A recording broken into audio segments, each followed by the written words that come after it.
Yo, okay, so I keep you know how like on Twitter you can get like recommended posts to like. I keep getting those recommended posts from on the podcast Twitter, specifically for the Pokemon leaks. Damn. I was like, That was my okay, fault. cool. Hmm? That was my fault. Oh, yeah, the Oh, wow. notification said that we are So when I first live. looked them up, I was still on the Phanatic login by accident. Yeah, how dare you? Mm-hmm. You have the Twitter account. You're on the Twitter. I have that. Yes, I have a Twitter, but I was last logged in that one because I was going to post something and then something caught up. Yeah, okay, Mhm. okay. No, it's just like it just happens sometimes. That you get recommended things to like. It happens on my Alta Twitter, which is not important to y'all's right now because I don't know why You it can't would. expose it to the world and say it's not important. Now we need to know. We need to see it. No, you're just gonna get gay people the entire time, and I know there's gonna be some people on here being like me me me me me, and it's like I don't want your me me me me me's.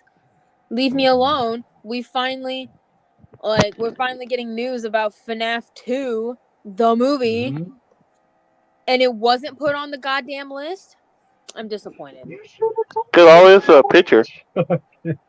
You should have told me to put that on, Oh, Toy man. Freddy's in the movie. That's Toy Freddy's game for. That's crazy. That's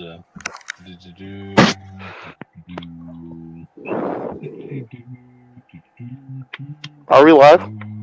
Yes. Yeah, we're live. We're live. I don't know why y'all letting Cryptid just whistled in like no comment. I don't know because Start I'm the trying to intros. like post stuff Yeah, on Twitter. just kind of want to bullshit a bit, you know. I mean, audience, IGN just like gave Sonic just its like- highest score. Actually, the world Metacritic gave Sonic its highest video game score in years. what is it? It don't deserve it. An hour. It don't deserve it. I think it was like 80, which is like insane for Sonic standards. That's like, oh my god. Nah, I seen the story. It don't deserve it. We made it into being a normal game. we could be compared to Mario. Also, audience, I just wanted to let you know that I won't be here tomorrow because I'm going to X-Men Turn my trivia. back on. Yeah. Look at you having important things to go in your Thank you. personal life, don't Hey, you? hey, Rich? because sometimes, Cryptid, I want to take time for myself and not be on this damn podcast for 5 minutes. Mm-hmm. But hey, My sister just gave me a Sprite. Side note, finishing what I was saying before, I also want to share some spotlight on the Sonic community. I'm proud of the community again. There was anti-woke topics coming up this week, and everyone got together and said, "Get out, we don't care." Again, this is Of course. Why would furries be anti-woke? That don't make sense. I'm just proud. I'm proud of that. Sometimes they remind me that we are better than the Star Wars fan base. That's just all I don't think so. Sometimes we're better than the Star Wars people, and sometimes we're not. I disagree. I disagree fully. Star Wars, say what you want about Star Wars people, they will fight for what they want. Sonic fans will roll over their bellies up in the air and be like, "Thank you for the meal." And you like give them like a small like ant-sized treat.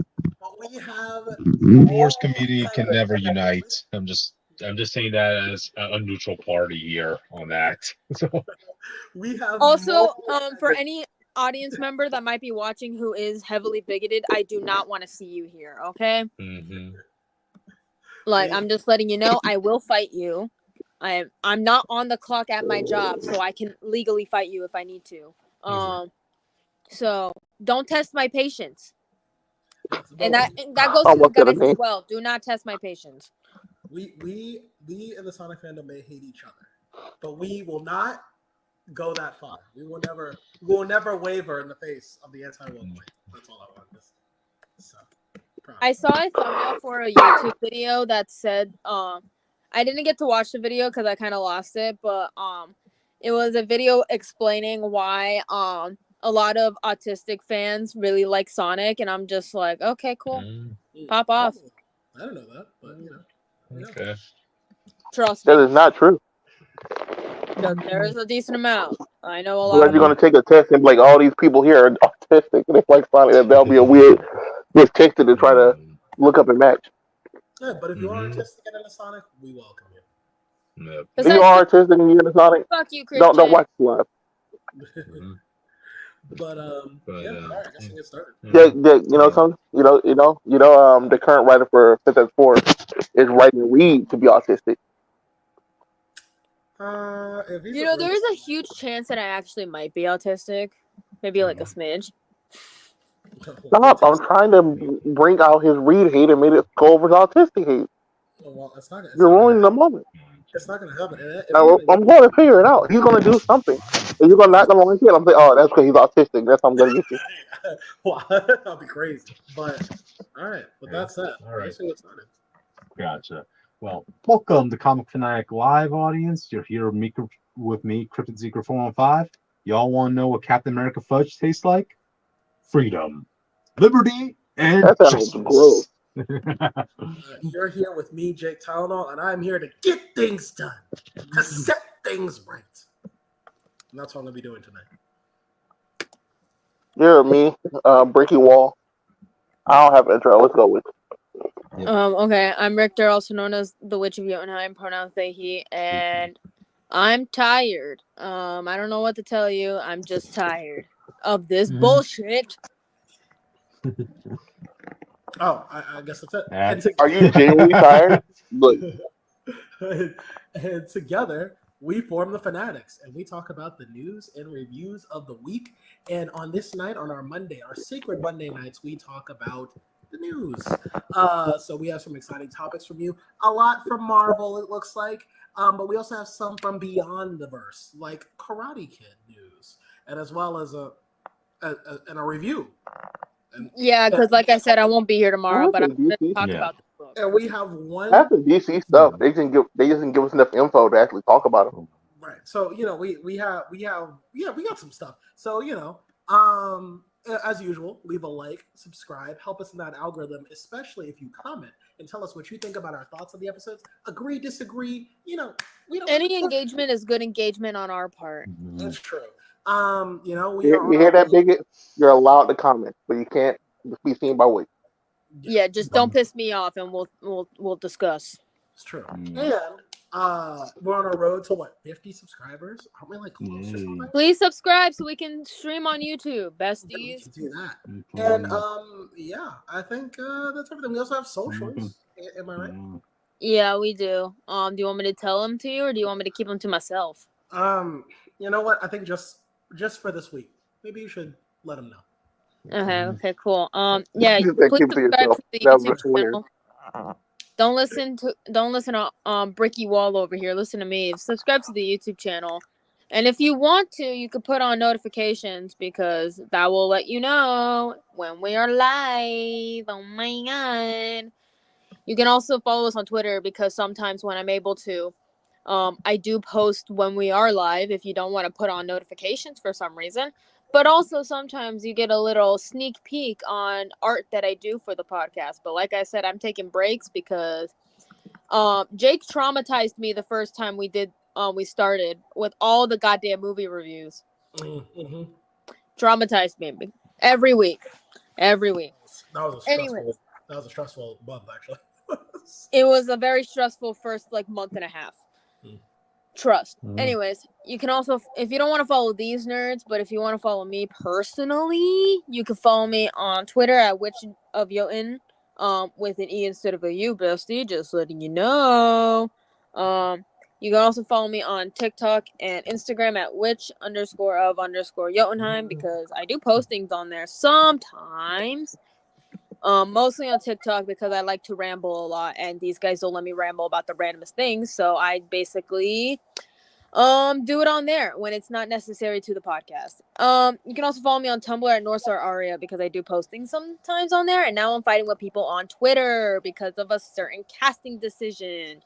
If you want to find Bricky Wall, he is a brick wall with bright blue eyes and hot pink blush. If it does not have hot pink blush, it's not Austin. Okay, audience, right, Cryptid? I might be in the Venom movie. I guess we'll find out when we see it. Exactly. If you want to find Jacofer, where are you? Right now, we're just kind of regrouping from the last battle of Metro Nui, but we're on our way. Cool. And Crypt is in the same place he always is because he doesn't want to go anywhere. Mm-hmm. That's true. So, With that said, let's get started. all right then. Jake, do you want to do the honors? That shitty guy, Reed Richards' pet robot, Herbie, has been revealed. For the Fantastic Four. You mean Alpha from That- Power Rangers? Yes. That was nothing like Alpha. I'm just imagining that's what they're going to go for. Is now that I see the arms, you know. He's missing the circle, the symbol head that Alpha has. Alpha Yeah. has like a symbol for a head. You know they're going to want to try making this guy a little appealing to the kids. You know that, right? Yeah. Mm-hmm. He's got a little smiley face on him. Mm-hmm. And he'll have emoji faces. Just watch. No, he has a smiley face. Like you see it, right? He has a smiley face. Oh yeah, he kind of does. Like Yeah, scary, he doesn't have. the I speakers. don't think he have emoji faces. Eventually, but now I just feel like they're going to go for the young demographic with this version of Herbie. So, I don't know. What are your thoughts? It looks fine, I guess. Yeah, but I have to see the rest of their aesthetic. He looks kind of like they made him out of trash compared to like regular Herbie. Like not an insult. It's just, like look at arms and stuff. Like don't it look like different material? Like you know what I mean? Yeah, looking it up, there are like versions of the comics of Herbie looking similar to this. So not even like I don't know how many of y'all. Not from what I can saw, especially not in 616. I'm looking at one right now. I don't know what universe this is from. He is around by his head's the same, but like his eyes are like digital, but he has like a round like, belly. But the arms are pretty similar. They're just more like stretchy out. I see that picture. I wouldn't say it looks like this though. It don't look like this at all to me. Yeah. I don't know how many of y'all are familiar with this movie, Johnny Five, but it kind of gives me vibes of him. Yeah. Johnny Five, anybody? The only five you need to be worried about is Battle Force 5. Okay. okay. Battle Force 5. Mm-hmm. Yeah, I mean, it's what it is. I mean, hey, Herbie with hands. I mean, that's the only thing we can really see that's different, and of course, a face. And who knows? I mean, he looks like he has a radiator as his lower half. That's what I'm saying. It looked like he was built out of like spare parts compared to like the regular Herbie, who's usually like purposely built. You know what I mean? Reed's first robot. That's to be fair, they could be like Anakin thing, like Jake was just saying. So Reed's first baby robot he did a long time ago. Jake, this is his first friend. Come on, he had to build his own friend. Herbie, you sound far away. Oh, you guys hear me? Yeah, I hear you now. Yeah, you sound a little better. Yeah. Okay. This is Reed's first friend, Jake. That's okay, but I just want you to know he was a shitty inventor. Wow. Yeah, I'm to be fair, it does more than bring butter. Yeah, Jake, I'm pretty sure all of us could have been Picasso when he was doing finger painting back in his toddler days. All right, you know. Sure. Mm-hmm. Alonzo does more than bring butter than a successful robot. That's a shot at Rick and Morty. Gotcha. Tony Stark built better in a cave with a box of scraps. Did Reed build them in a cave with a box of scraps? I don't think so. You're joking, but Herbie might honestly be way better than the first two Iron Man suits. Ooh. Oh God! Before Tony got the red and gold full suit. I don't know. You don't remember, but Herbie in the comics is a goat, bro. It's just been so long since I've seen Herbie relevant in comics. The last time he was here was in 2020 when they did the Robot Revolution, and he nutted up on people. And he was doing beans on other things. So he would definitely beat. He was cussing and all that for the first time in history. He would definitely beat the first two Iron Man suits. Okay, now that kind of reminds me. He was basically going all Commando Rebel Force style. Yeah. Remember, audience, this was the Robot Revolution. They were all trying to fight for their civil rights, and Machine Man was basically like the Che Guevara of the Robot Revolution. You know. Thanks, Iron Man 2020. Yep. But I think it looks a decent design. It fits the color scheme and stuff. Just not enough details to know how much he's gonna be in the movie. Like you said, he's going to target the kids the kids and stuff. But how much of the film he's going to dominate? Like, where do you hate these characters? These They're gonna side make animal or pet characters that take up a lot of screen time making jokes and all that stuff. Gotcha. They're gonna make him basically Bumblebee. I'm calling it. He'll be a That wouldn't be non-stop bad. talker. But that's okay Yeah. because I doubt that. he's not a war hero. He's a war hero of legend. Okay, that's okay. Okay. I doubt that because Johnny's also in the film. I don't know they'll do two Oh. people talking. Oh, okay. Yeah, Oh, that's you're talking about true. Transformer 1. Oh, I thought you meant like Bumblebee from like the live action movies. No, I was specifically mentioning the Bumblebee from Transformers 1. So, Okay. but Austin brought up a good point with Johnny Storm. You can't have two fast talkers in the group. So, yeah. Yeah, I think he's going to have a limited role. And this movie does give birth to Franklin Richards. In the next film, when Franklin's around, he's going to probably be paired with Herbie. Yeah. Their little adventures and stuff. Sounds about good. But, all right, then. You guys have any final thoughts before we move on? No, I'm still fighting with this person on Twitter, so you can move on. Gotcha. All right. I can't believe Jake started to hate him, but still because Reed made him. But wait, we don't even know if Reed made this timeline, to be fair. This could have been, Reed could have stole this from somebody. Wow. And then so he's even more of a fraud. You had your chance to give your final thoughts on that first topic, so now let's move on to the next. Austin, you want to do the honors? Oh, yeah. Karate Kid Legends first poster. And I guess we're getting what's Jackie Chan's character name? Mr. I Chun? have no idea. Jake, can you look it up real quick? Like, I never even watched that Karate Kid movie, but I know in my kung fu class, everybody seems to hate it. You know. No, I'm saying I think you told me the name last time. I just don't remember. I've never seen that film outside the first time I saw it. Mm-hmm. The moment you realized he did kung fu, I was like, yeah, it's over. This ain't the kid I know. What is this? And now both of the kung fu master and the karate master are going to train one child, I guess. Yeah. And he's Japanese. Training with different. You see, that's maybe this is because I'm coming fresh off of watching that recent Kung Fu Panda film. Because like, while I was watching that, I'm like thinking, did they pull an Iron Fist on Poe when they tried swapping him with that Wolf character? When they tried forcing Poe to retire, and now I'm looking at this image right here. So you're telling me Robbie or Miguel, they aren't going to be making it to this movie? Yeah, I'm saying because nobody from TV show is else to confirm for this film. So it's like you told me he made probably the greatest class karate for that generation, like in general, and he just said, screw it. I guess I'm going to Japan. We're gonna make a new one. Got to start over from scratch. A new Karate Kid. Wow. I guess. Well, what was wrong with Miguel and Robbie? Audience, come on. No. Tell me. What was wrong with the Ecuadorian kid being the next Karate Kid? Yeah. Tell me. Why does he have both styles of karate and kung fu? I don't understand. No, I think in the article they said. I think in the article it's in the article post it stated that Jackie Chan's character apparently knew some karate back in the day. Or something like that. Okay. That just feels disingenuous. To be honest. Okay, look, I don't think any of us were kind of looking forward to a Karate Kid movie when we first heard about it. I mean, I think we all had the same, okayness when it came to Cobra Kai ending, right? And let the franchise end. That's it. Let's just have one good ending. Leave off on a good note. We don't need anything more than here. But now look at this post. Now look at the movie. What we're getting so far. I was excited because I thought that was going to be the end of him and Donnie's full rivalry. Like the movie's going to be the final showcase for these two.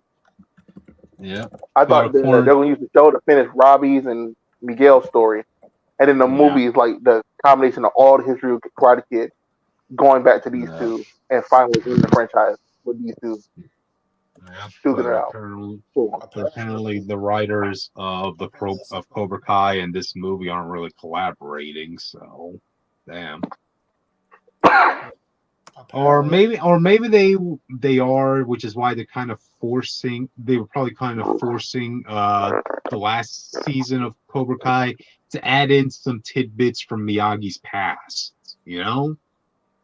Some dark history. Yeah, they're gonna reveal that Mr. Chun or whatever that guy's name is, like Miyagi's cousin, or he's the one following in a war, or some crazy shit that like. Yeah, yeah. You know, speaking of Miyagi, I would have preferred us to get a prequel. You know, like let's see Miyagi's upbringing. You know, That'd be cool. I think there was that one made for an amazing movie. You know, I mean, hey, look at it, man. Audience, you know, Bruce Lee's Oh, master. I mean, I wonder how much Will Smith is still involved in this. according Because I don't know if you to remember, he bought the franchise so he can do the other cars kid with his correct, son. And now they're correct, bringing Jackie but Chan back for a movie. You know what I mean? It's I don't know if that is expired or anything because I remember like in the first few seasons of Cobra Kai, you did have Will Smith's name in the credits as executive producer, but that's just in name only, just for legal purposes. He really had nothing to do with the involvement of the Cobra Kai series. So I don't know. I don't think anybody's really wanting Jaden Smith to come back. Are there any Jaden Smith fans of his Karate Kid take? Can I be not. 100% I don't. real with you? And I don't Go want you ahead. guys to give me shit for it. Go But ahead. before I watched the first Karate Kid movie, the only one I watched was the Jaden Smith one. That's fine. But like I It's was like okay. a child when it came out, so you know. Yeah. No, it's okay. It's okay. We get it. Came around during your era, just like it came around during my upbringing when it came to Karate Kid in the '90s. You know. So, what did you think of that movie? Which, I don't remember. are All you I looking forward? remember is that he walked past some kids watching cartoon like SpongeBob dubbed in Chinese. I don't remember. So, does it pique your interest at all to see Jane Smith's character come back? I don't care. Okay, there we go. You know, audience. I don't care. Like good for him, I guess. Yeah, I mean, well, what exactly is he doing nowadays, anyway? Chilling. Like, I think he's fake guess. making music again. Wait, what was that, Austin? I think he's fake making music again. Okay. I'm reading the article on Screen Rant, and this is dude on the replies that has it's being really weird. This guy was like, he said, "I was disappointed that such an uncute kid was cast initially. Shallow, I know, but who doesn't love cute kids? The first two boys were adorable. This kid is." I think you need to start reading that. I think you need to start reading that. That's not No, good. fuck. Do a world of favor and say 100 yards away from actual real life children. I was like, oh my god. Apparently, I'm not seeing cuteness. I'm not seeing ugliness. I'm just seeing like, just a Just kid. a child, bro. Yeah, just a child. Apparently, some of this movie takes place in New York. So. Okay, raises more questions then. Yeah. Like, I don't. It's saying that there was some footage that was shown to some audience. There were people training in yellow and blue uniforms, and near it was a memorial dedicated to Mr. Miyagi. And I'm like, are they trying to say that Larissa's in New York, but for what purpose would he move? I don't know, but well, it's very possible after the tournament that Miyagi-Do or whoever survives becomes like popular worldwide, like they kept wanting. right. So maybe so why would he left the one in the Valley to Johnny and went to New York to do another school?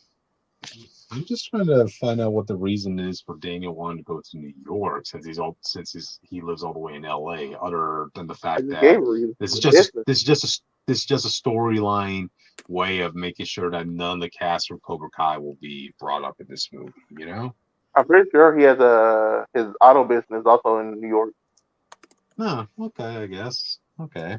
I think they mentioned it like one time, but it just wasn't important. Like we haven't been there since season 1, I think. Gotcha. Yeah. Any hype for this movie being good? Or it's going to be the plot that the main character kid is being.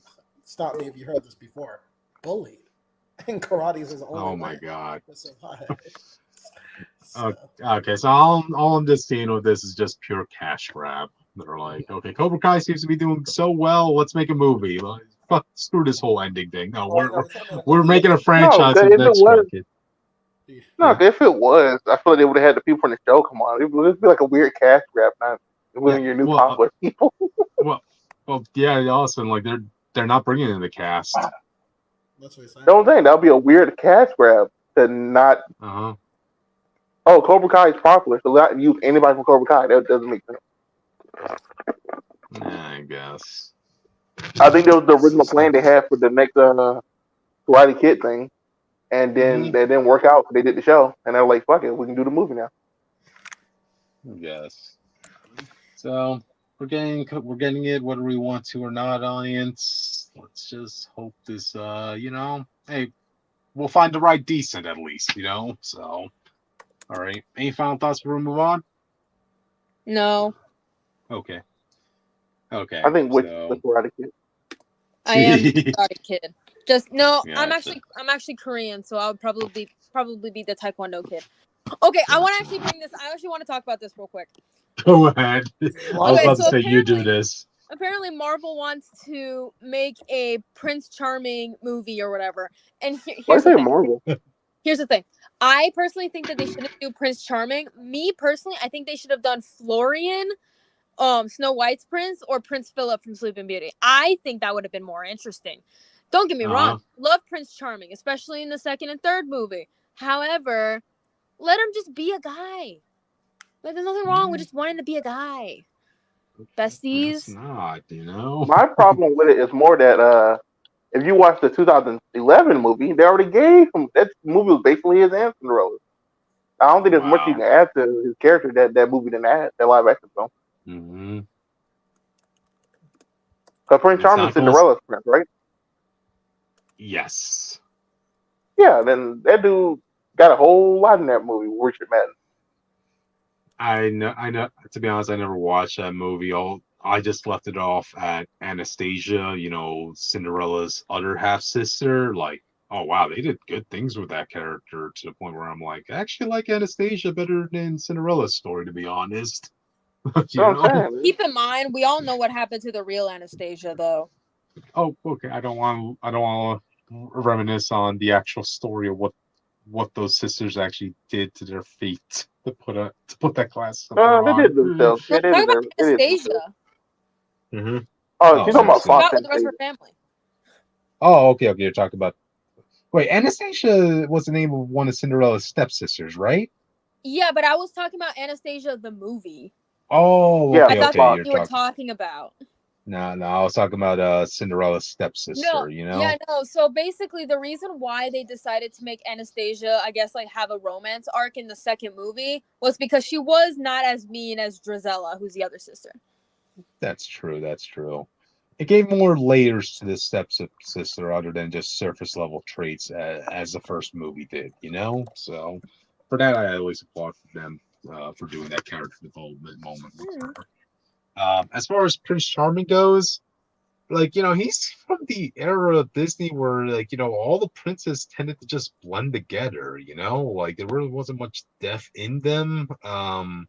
Yeah, I thought the dude from Sleeping Beauty was the same guy from Snow White. I'm not gonna lie to you. Yeah, exactly. I mean, some people think the princesses were not so good depictions, but then I will also want to bring up hey, the princes, they're all the same. So I kind of want to. I'm kind of curious as to how they're going to make this version of Prince Charming stand out, because I assume this is going to probably be a prequel, maybe, to Cinderella.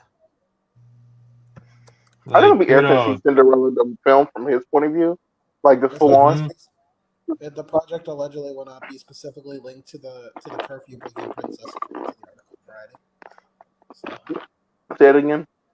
The Prince Charming movie will not specifically be linked to the curfew breaking princess, as they say, and that's according to Deadline and Variety, who reported on Deadline stuff. So. Oh, okay. So what you're saying is they're doing Mufasa the First King of Prince Charming, where they're making a whole complete story before the show. They'll be like, this is why he was so easy to pull up on that day. You want them to say that Prince Charming wasn't part of the royal bloodline? Wow. I think being an adopted prince and being the only son this guy has could be an interesting arc for Prince Charming. because it's not like he replacing the actual Prince like Mufasa did. To be fair, Mm-hmm. but I can see him not feeling like he deserves all this and coming from the streets and Gotcha. rising up over everybody. It could be an interesting thing. Yo, how much y'all want bet Fairy Godmother's gonna have to have something to do with this film?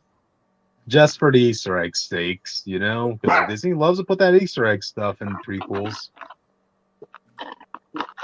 I think she's gonna be a narrator. Maybe. And maybe she might be that, like, that persuader down the corner that's telling Prince Charming.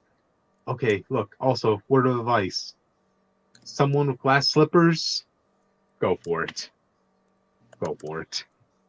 No? No, I think good luck, Devin. His good is good, but like, hopefully they come with that inspired idea, not just being some bullshit. So. Gotcha. But all right, guys. Y'all have any final thoughts before we move on? I still think they should have expanded on Florian's character more than anything. Which one's Florian? Snow White's prince. For all we know, which if this I is hate that successful, which they might give you your wish with that, you know. Probably But not. which, But some like old school like comics from like 1940, which like kind of gives more to the character, but very little because they're kind of like one shot comics. You know how those are. Mm-hmm. Yep. Which with Okay. Rachel Ziegler's terrible Snow White coming out, that chance of them doing a movie about that prince would have been terrible. Ooh. I don't think that the Prince movie would have been terrible. I just mean like the chances of them wanting to do one would be terrible. Update with me fighting people on Twitter for the sake of my own mental health. I decided to leave that conversation because I was not dealing with these motherfuckers. You know how many times I had to sound like a broken record for it? Way too many times. Way too many times. Yeah. But all right then. I guess with that, any final thoughts before we move on? All right, none. Okay, let's move on to the next. Jake, do you wanna do the honors of this one? We will now rise for the national anthem of Liberia and celebrate that there shall now be one world under doom. Colonizer is all I gotta say. Colonizer. If Reed has two haters, it is Dr. Doom, and then it is me. So you're telling me the whole world is now going to be considered Latvian soil, then, right? Right? If Reed has one hater, then Jake is Dr. Doom. That's how it goes. If become Doom, I will be like Robert Downey Jr. I will do whatever it takes to kill Reed. I wish I could make that a gift. He takes off the mask, just your profile picture. That been tonight's video. We gotta try to make that. That would be a tonight joke. I don't want to make it. I probably could video it. Gotcha. But yeah, I guess this is kind of like something we all kind of expected to happen at some point. The Doom is going to be leading an event, but I don't think anyone were expecting to see them bring in the T-Rex Dr. Doom. You know, from I was really okay. I called it because I thought it was too weird to have a one-off issue about that. I thought it was too weird. Okay. And I said, this must have a big thing in the future. It's a cool design, all right. You know, I'll give them that. You know, I'll have to look into this, but like, would Ryan North's depiction of the T-Rex Doctor Doom be considered a first appearance? It should be. Okay, cool. Look at that going up in value. But no, it was pretty cool to see like both versions of Doctor Doom turn on each other. Like the T-Rex Doom shoots energy beams out of his mouth, while our normal Doctor Doom is shooting out of his hands. That was pretty cool. Anything else to go on with this in our article? Not really. I'm glad they're going all in on the Doom event, like in every way possible. But there is something kind of tying into this. Apparently, Spider-Man's going to have a tie into this event. Oh, is that not a thing? I'll talk about it. Okay, go ahead. So everyone's having a tie-in. We have instead of Strange Academy, we got Doom's Academy. Oh yeah, which is going to be pretty fun for me. That's gonna be fun. But Spider-Man, this is the 8 deaths of Spider-Man. Zeb Wells run is finally ending. Thank God. I think that's all people care about. This run, I think this run can be terrible, as long as it's not as bad as that one. Yeah. But so it seems like the world wasn't prepared for Doctor Strange to not be Sorcerer Supreme, and Doom realized, "Hey yo, this guy actually does a shit ton of stuff." So Spider Man, I'm choosing you. You don't got a choice. You can help me do this stuff. I need you to go into the afterlife for one mission, do something. That means I have to kill you. Wow. And I guess he does that 8. And this But is Marvel's leeway to bringing in Gwen Stacy into the afterlife. Peter. but my favorite part about it is that if you watch the trailer, that there's a trailer out for it. Peter seems to be with Black Cat again, which is weird considering they got together and then she broke up because I think it's because the backlash has been so loud. They're just like, you know what, give him something. Give him something. Yeah. We don't give them No, nobody is thinking Black Cat dating a female Paul, right, audience? We can't give them MJ or they win, but we can give them Black Cat. We can do that. We can. They could just tweet the relationship he had. They gave him a girl. Is that going nowhere now? No. Because in the trailer, you see them kissing, unless he's going to like the past or something and one of his deaths. But he's kissing her on the wall. Well, Nick Lowe was at like a panel recently, and he was like chewed the fuck out. I think they're just doing this for the fans at this point. And they're doing this just so they can say we're giving them something. Well deserved. Like, come on. Like, I know their one excuse is probably saying, "Oh, just people online are just hating on our run." No. Real people are hating. Average Joes are hating your run, dude. Apparently, they kept asking him about MJ constantly, and the event had to end early too. Basically, and I think they showed them the Black Cat and Peter thing, and from my understanding, they were booed. Like there were people who were like audibly not happy with it. They were just like, "All right, we're just gonna end this now." So people don't want Black Cat and Peter if it just feels like a consolation prize. They have to discredit both of them. Right. Actually build up the romance back up. Oh wow, hooking up with Black Cat's considered a consolation prize? Wow. Yeah, just having meaningless sex with a relationship that doesn't go anywhere is a consolation prize. So when you were married and a woman at home, you see, make it go somewhere. I mean, like I was all invested in, like, you know, Black Peter going back together with Felicia, but the problem is when Zeb Well was handling it, he wouldn't let them have a progressive moment. They always had to go back to like MJ interfering, like, come on. And Peter always screwing up. I'm like, why would I be invested in this relationship anymore? So yeah. So okay, Spider-Man's gonna have a tie-in. Avengers Academy is gonna have a tie-in. What else, Austin? We already know Fantastic Four already kind of having a tie-in. We saw the issue where the Human Torch had relations with alien thing. We're calling it a thing. It's a thing. Alien thing. And you really found out that Doom accidentally killed the whole world, and he didn't realize it, and they won't tell him, which is funny to me. So the reason people don't remember, the reason they're in that weird world with this alien is because they sent nukes at Latveria, and Doom had to put a spell on his dome around Latveria, but it sent those nukes back in time, so he nuked the planet millions of years ago. So instead of humans rising up, a brand new thing gave birth on Earth. Yeah. I like to think of it as like if the fish coming out of the water evolved into something else entirely, Yeah. So that was pretty cool. But we already know Fantastic Four. I believe Moon Knight is having one. Okay. The Avengers, obviously, they're going to fight Doom at some point. That got announced a while back. X-Men is going to fight the Doom Men, or whatever he called his X-Men team. It's been a minute since they showed up. Okay. But it's pretty much everyone's getting like a Doom issue. We already know Doom's in Venom right now, so I guess we'll see what his plan ends up doing in that. I don't think it was Sorcerer Supreme in Venom War 3 yet. Yeah. And what's Doctor Strange doing in the midst of all this? Chilling. I think they're trying to figure it out. I think he's trying to figure out his new place in the world. He can't do anything Doom. All Doom's in that bubble. And he can't live. You got to remember, Doctor Strange can't live in his house anymore. He's not Sorcerer Supreme. Oh wow! Well, he can So always he go might back to even just like medicine. go to Clea's house or something. Yeah, he might just go back to being a doctor for a minute. Yeah. Hey, look at it this way, Doctor Strange. You get some R&R after all this. You know, I mean, come on. Let Doom be the first for now. You know, he's always Oh so yeah, I was petty. shocked.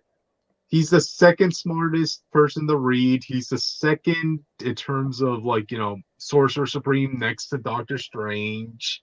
Like, damn, Actually, you know, what's you're just funny. He actually what? might not be, because if you read that Where? story, Doctor Doom throws the match on purpose because he finds out halfway through the battle that if he comes second and Strange goes first, Strange has to owe him a favor, and he can't deny it. So he loses on Sure, purpose, so so he can make Strange help him save his mom from Mephisto. That's the sure he trials and does. torment book. That's the whole point of that book. Wow. Okay. Give him something, I guess. Yeah. So, let's see. Anything interesting we could say that could tie into this I event? know, No, Doom is Doom. I don't know I what you do Doom. want like from me that to say. new Fantastic Four book we've been seeing since the one with the vampires, and they did that tie-in. That Reed has been taking more of an interest in the magical shit. So I wonder if that's going to Yep. play a big factor in their next confrontation.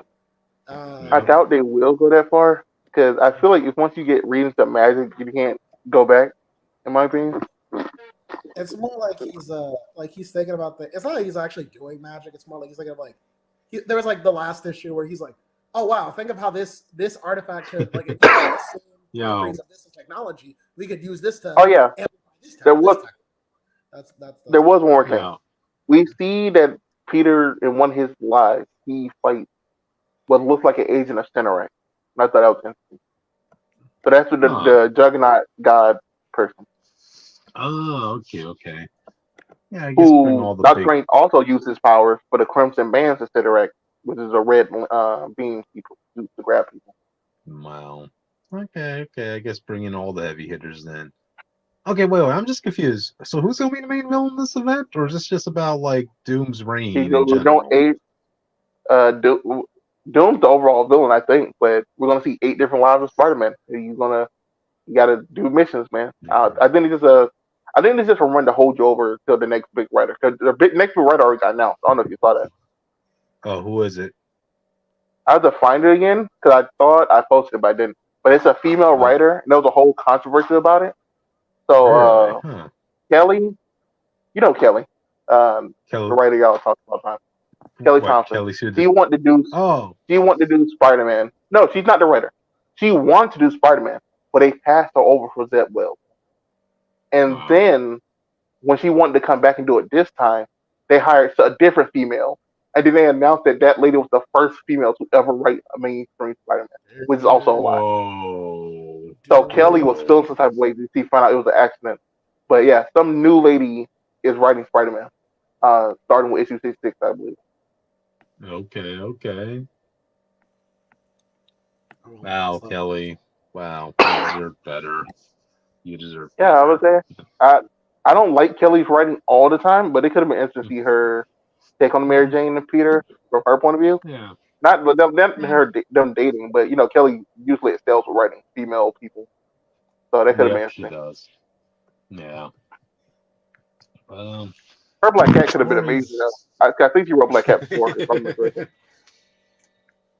She knows how to get a handle of those sorts of characters. I mean, she did write Black Widow for a time, so Oh yeah, she yeah. did. I remember Yep. that. That She artist knows was great. about I gotta bring the artist back. yeah. She knows how to write female characters juggling between former love interests. So yeah. But all right then. I guess you guys have any final thoughts on this before we move on to the next topic? No, but I know all the Wonder Woman stands were pissed off on Okay. Twitter. Okay. Hold on one Deserved. sec. Hold this thought. Which one? It's While the I next get the another one. topic. Yep. That I'm announced announcing it. this. I'm announcing this one because I didn't get a chance to announce anything. So, Wonder Woman number 14, Backlash. Okay. Anybody want to explain what happened? Okay, so I got the gist of it from all the Wonder Woman stands on Twitter. So just my friend JT, not not you, Jake. The other JT. I read these. Yeah. Shit, again. I'm just kidding. He's fine. Okay, but like from what I gathered, they didn't like that that the writer, I think Tom King. Tom King. Yeah, it was Tom It's King. It's always Okay. Tom King. Yeah. Yeah. Basically turned Diana into like this like weird U.S. agent type thing. It was like that, and also the fact that we found out how Trinity was born. Because from what I gathered, apparently the clay thingy, I think I don't know Wonder Woman lore, so sorry if I'm I read butchering the it. issue. I can explain it when you get done. Yeah. What? Yeah, you can fill in the details once I'm done. But basically, it was supposed to mean like the clay baby thingy was supposed to mean like a symbol of like femininity and like other and womanhood, stuff like that. You get the idea. And so basically, they tied that into a man, like for a man or something like that, and they were also pissed off on that. And we also found out that Tom King had something to do with the CIA, so they were also really pissed off when it came to this as well, because he does that a lot. Yeah, and nobody wants to bring up Steve Trevor in this conflict. I was gonna bring it up. I don't know about the Steve Trevor shit. All I know is what I know. He's the man in the situation. He got refrigerated, witch. Okay, and women get refrigerated all the time. Sometimes a man needs to get refrigerated once in his life. Okay. It's important that both sides get the shitty end and not just no sides. Gotcha. As we know. All right, so but awesome explain. From what I gathered, they tied something that was linked to femininity and all this other stuff into a man, which is kind of sexist on that part, because Wonder Woman was built to fight that shit. To be fair, they kind of did, but kind of didn't, because yeah. So people don't know this whole issue about what is Steve Trevor's legacy and what he means to Wonder Woman. So she goes over the course of her life with him and them doing missions and stuff like that, which is where the U.S. agent thing comes from. Mm-hmm. And it's basically at the end of the day, once Steve died and she was feeling bad about it, she cried herself on the beach for a little bit, and then she took a lock of his hair and her hair and used it with the clay to make Trinity. So Trinity is a child of both of them.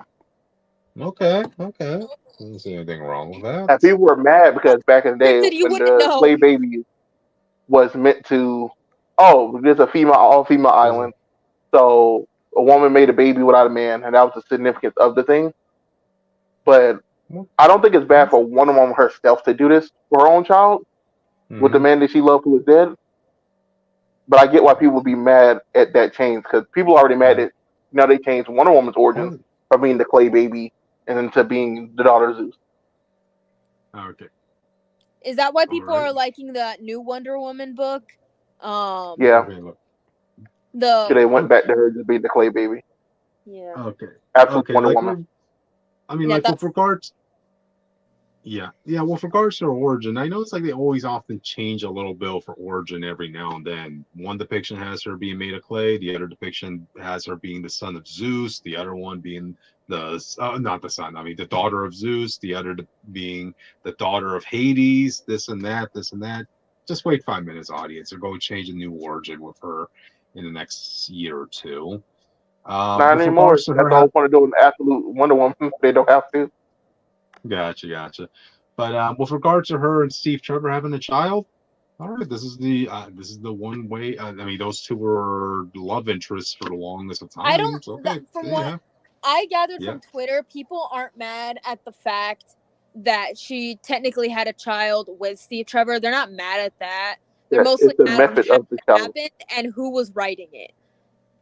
Yeah, Tom King did not need to write this book. But it's Tom King. You gotta take your stuff with a grain of salt. Hey, look, but we can still criticize a writer. Oh yeah, true. Remember which I like Penguin, and I was just really dumbfounded by some of the moves Tom King was making in his Penguin book. I'm just curious why we keep giving really shitty writers a platform. He must have some friends up there, former CIA, former CIA agent. You have to have some resources out there, Let's just put it that way. Is Tom King a shitty writer? I don't think that's true. What I say? Well, if you have more misses than hits, you are a shitty writer. But he doesn't just Yeah. do. He doesn't just do DC. He does other books, which are usually critically acclaimed. Yeah. So I don't call him a Yeah, his shitty- own stuff. I think All he's- right, Yeah, so I think his he's own like- stuff. If he has I to think like he's not a work good on fit an for established some DC. character, people don't like it. I'm saying Mhm. he's not Jake. a good fit for everything DC, but I wouldn't call him a shitty. Now, writer. Jake, how about this then? He's not a shitty writer. He's a shitty adapter. Yeah. I think I'll have to go through He's it. a shit character writer. hey, Jake, There you go. Jake, Jake, I'll always go back to this example. Chip Zdarsky laid it all out for Tom King to write a Penguin run, right? He made a phenomenal first issue, setting up the new status quo of Penguin. What the old one's gonna retire. We're gonna get a fresh new take on, Penguin with his daughter. And what does Tom King come in and do? Yeah, I'm just throwing that all away and doing my thing. Oh, you mean Chip Zdarsky? You mean Chip Zdarsky left me his daughter to write? No. We're bringing back Oswald Cobblepot back into Gotham. I don't care that he says he's happily retired. He is coming back. What? Yeah, I'm not saying like he hasn't had clear misses. It's just, I wouldn't call him like I've heard enough of this guy. The figures like he's won like awards for some of the shit he's written. I wouldn't call him shitty. Gotcha. Inherently. Yeah, he won awards for his own stuff. He's a shitty character writer. I was like, if you want to say like if he's just not a good fit for a lot of DC books, I can meet you halfway there. I wouldn't say just DC. I would say it's other stuff that's not DC. So when it's his own IP, it's fine. But he does books for any other company. I don't think it's that good. Is what I mean. He It's has not a just book DC. with I think Dark Horse that people liked. I don't remember what it was called, but Yeah, That but that's his own IP as well. He made that IP up. Yeah. Okay, we got a commenter, our old buddy Red Temperance. The panel Diana crying into an American flag is crazy. I keep seeing it without context and it's wild. And the next one, I think people are just ready to dislike anything to do with Trinity. LOL. I think they finally had the excuse to it, but I don't know. I don't know Wonder Woman lore, so I personally am not super duper upset. Like I'm annoyed. However, I was talking to JT about it and they were pissed off. Like, okay, the whole idea of like Wonder Woman had a daughter with Steve Trevor, right? Is there any way that you is that just sacrilegious in general? Like, could you have made that in any other way that could have pleased the fans? You just brought him back and let her have a kid naturally. Then you like I said, the problem is essentially they did it the Clay way. If they did it any other way but the Clay, people would have been fine with it. I'm more mad that she had a kid with Steve Trevor and named that motherfucker Trinity after the big three, which is her, Superman, and Batman. Yeah. It's hard. It's kind of amazing when you look at the fact that like she's literally the one person out of the Trinity that doesn't have a child. Y'all realize that, right? Well, yeah, but that's why in Trinity's book she's with Jonathan and Damian now, so they could just. Despite Jonathan being like 5 years older than him, and Damian being younger than her. Well, I don't read those, but it seems like a lot of their book is just them having comedic adventures taken care of. I read it, Jake, but they write everyone like they're like still 12. Yeah. But they're not 12 anymore. And I think that's a big problem. That's the panels I keep saying, yeah. If she's failed, that's fine. But Jonathan is not 12. Y'all make sure of that. Yeah. So yeah, I mean, also as far as Steve Trevor goes, has anybody really been doing anything with Steve Trevor over the past couple of years? Now, if he was Steve Rogers, her crying to American flag would be funny. Okay, just because they're two military guys named Steve that are white and with blonde hair, and everybody thinks they're similar. You're not telling me if it was the same universe and see David Captain America, it wouldn't have been funny as hell. And then Steve comes out the ice and she's like, I thought you were dead, like brought out funny. I'm trying to think of the context. What would be wrong with Diana crying into the American flag? Doing it for Steve. Yeah. So it was Steve's thing. It was just missing Steve. Yeah, American soldier. That's what I'm saying. That's why I don't understand what is it with that? Why are people having an issue with that? It's because the panel's terrible. She's like kneeled up in a ball in like the fetal position, crying into a flag in the middle of a cave. Okay, so just bad artwork as opposed to the actual act of her crying over the flag. It's so awful. Okay, It's just awkward. It's like really awkward. You could have like cried in her own bedroom, his house or something, or at least like say his shirt or something, like a random flag. Yeah. Like we don't even know if it belonged to Steve. Yeah. Like if it was like an American flag that she knew belonged to him and she was like at his house or something like Austin said, I think this would have been like a little bit more reasonable, but nah, it was just like what the fuck is this? But I understand why all the Wonder Woman stans are really upset over this issue. I empathize with you. You know, I hope Absolute Wonder Woman goes hard. From what I've been told, it does. So I'm giving you guys that. We all mourn in different ways. So yeah. I'm glad we Yeah, know some more with a random flag in a cave by themselves, and some like Spider-Man takes a teenage girl's mask into his room, right like that. Oh Jesus Same Christ! thing. He did do that. That's a canon thing he did. That was the thing he did. We did discuss this. Well, we have canonized that Wonder Woman can make life whatever she wants. Gotcha. But all right then. Oh wait. I think we got one more comment. No, I don't think we got any. No, here's Red Temperance. I think people are just ready to dislike anything. Oh wait, no, we already read that. Sorry. Yeah, we just read that. Sorry. I hope you feel bad. That's about DC is producing AEW comics. Did we talk about that before? Yeah, there's a crossover, but I don't know why. That's what I'm confused about. Hey, AEW has like absolute DC all over their banners. By the way, audience, they're in the ring and in the barricades. And you know what? I wasn't going to give Absolute DC a chance, but then I saw all those banners in All Elite Wrestling. Like, okay, let me give it a chance now. Yeah, but why would you do that with a wrestling brand that's literally failing? They can't even sell out their small arenas they're going to. I guess why would you do that? Was unavailable. That not me being insensitive. I've just seen it. I just wonder what made them choose AEW particularly. So the only reason you go to the B team is because the A team was too expensive. Right? That's also probably true. Yeah. WWE won't ask too much, and probably in Impact Wrestling that wasn't even an option. All right, so yeah. So all right. Okay, then I guess with that we can move on to the next topic, guys. Cool. We are one step closer to my husband, but this is not my husband because this is just Deadpool Wolverine. They could have chosen any. He's just literally just wearing his regular outfit with the red star on. They could have chosen any tone of red, Austin. All right. So, no, they couldn't. The wrestling flag red is this color. Okay, so explain what this Ultimate Wolverine is.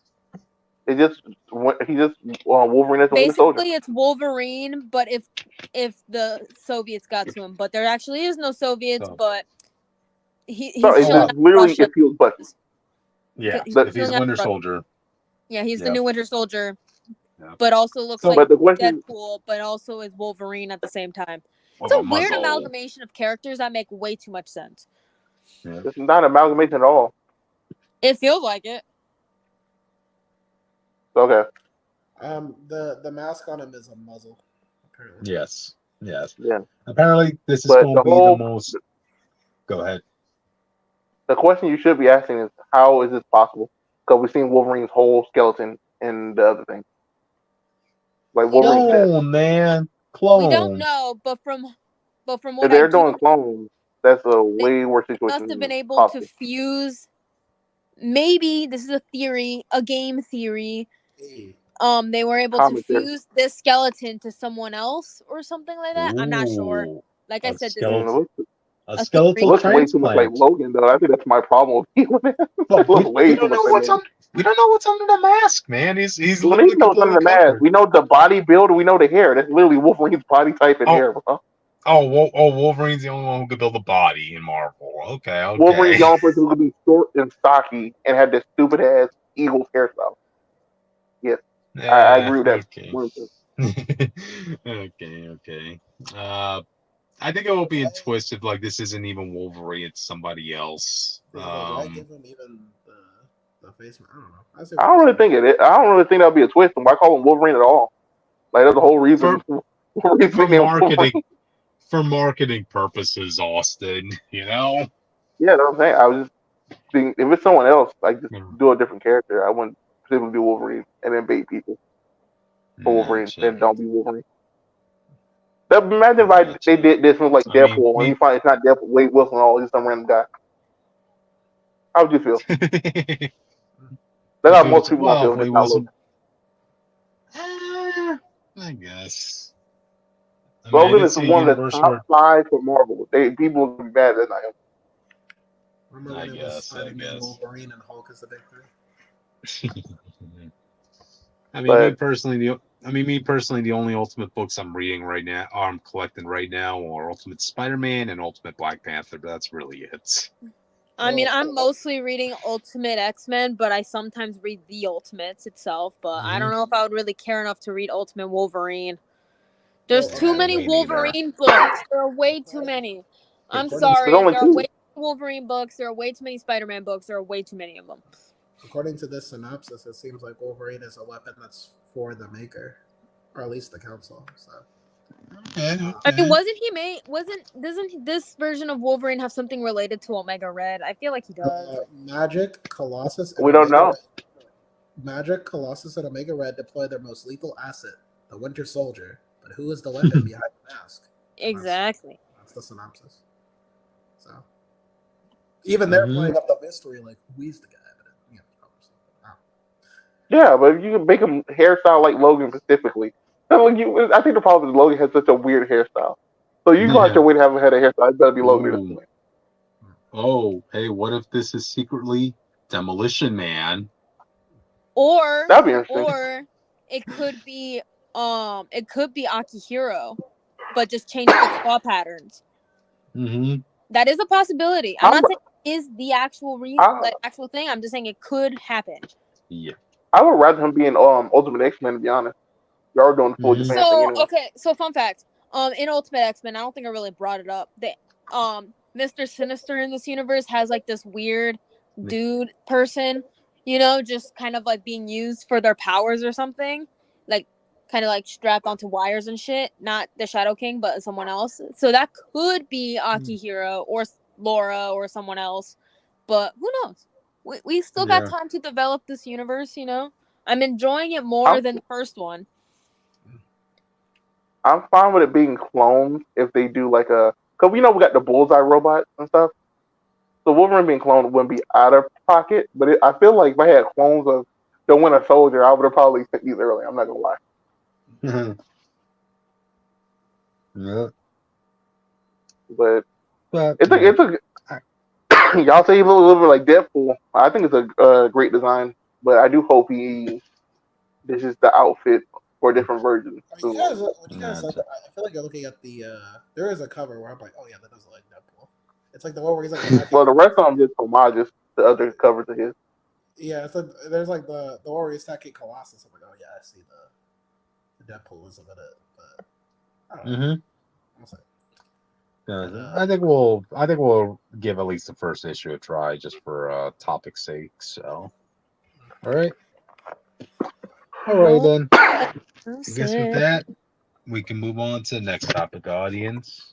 You have fun, Cryptid. You have fun. All right. Hulkette revealed to be in Spider-Boy. Okay, so I had the first appearance. I have it.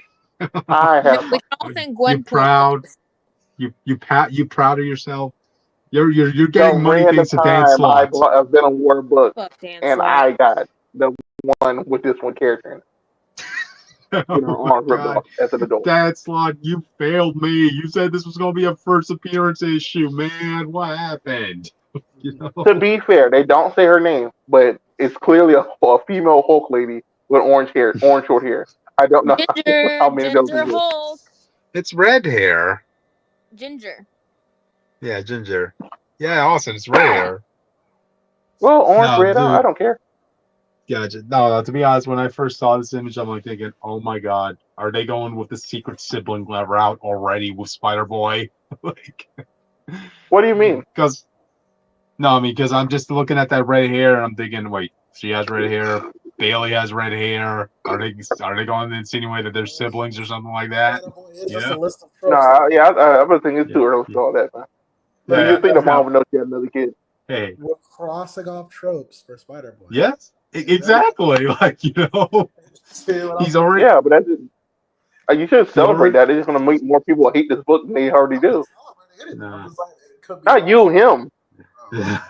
No, I just kind of find that funny. I mean, it's just for me personally, like when Bailey eventually makes his debut in the big screen, right?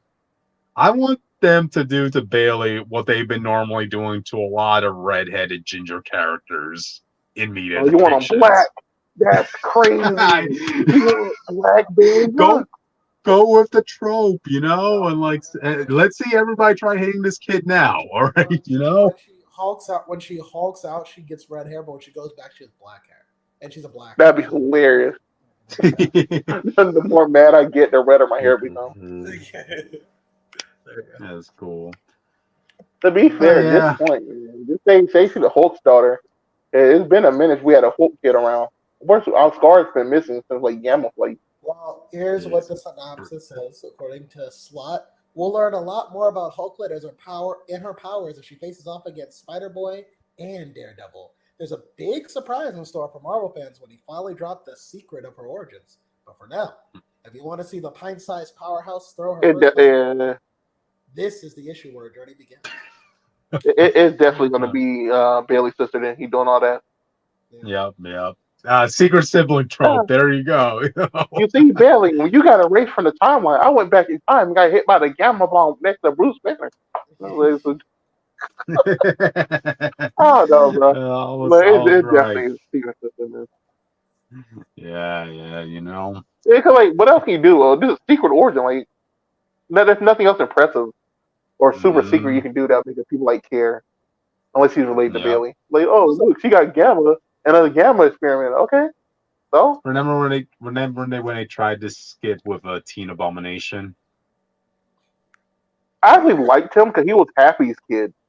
He was Happy to son of Happy and Pepper, right? But man, that was a big no. Yeah, Happy, but that was like a big no-no. Like you crossed over a Iron Man character having a son who became a Hulk character. Yeah. I liked it. It happened during what is it called? Superior Iron Man? Superior Iron Man. Yeah. That's when it happened. He was doing that kid dirty. I really wanted that kid to come back and fight Scar support or something. Because I feel like you can do a lot with a kid Abomination, but Marvel. Yeah, he was cool. I mean, the last relevance he got was when Howling Commandos was a thing, led by Dum Dum Dugan, and they were all Black Ops 8 Shield agents, and they brought in Teen Abomination part of it. It looked cool, but it got canceled. So yeah. As far as this whole click goes, honestly, looking at her design, I'm thinking like, you remember when they were giving out all superhero sidekicks? I'm just thinking with this. Yeah, I'm just thinking like this was just a leftover character that they forgot to make a variant cover for. So they're like, so Dan Slott's like,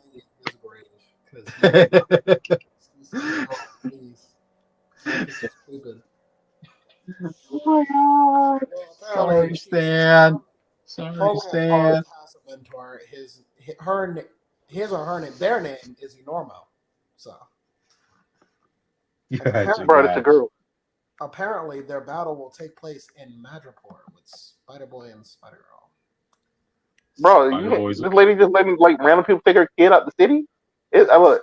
And she didn't approve of Spider-Boy being a hero in New York. I'm not approving him being a hero for the world. And Madripoor of all places too. Wow. Yeah, the worst place imaginable. Mm-hmm.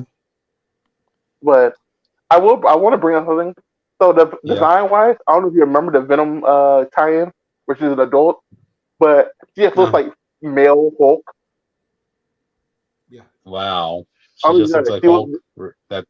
She's just Hulk, but you realize it's a girl because they call her Steve, and then she says, "Oh, you killed my husband," to Peter. But it's just male Hulk's body. Wow. Oh, keep that issue tight, Austin. So You have a collect. the Thanks. the reason I brought it up because it reminds me of did you watch Invincible? Nah. You talking about Monster Girl? So there's a character named Monster Girl who turns to like a male goblin. I thought you were use her talking power. about Good Boy for a moment from the No, Great Lakes I don't hear Adventure. you. Wait, Austin. It sounds like you're talking about Menace. You know, from Spider-Man, the quote-unquote Gray Man, Goblin. I heard about it a long time. Gray Goblin, basically, which it turned out to be Harry Osborn's girlfriend. But whenever she turned into the Gray Goblin, she lost all her feminine features. Let's put it that way. So yeah. So basically, like Good Boy. I guess. Who is Good Boy? Basically, she's a part of the Great Lakes Avengers, and she's basically a furry, like literal furry.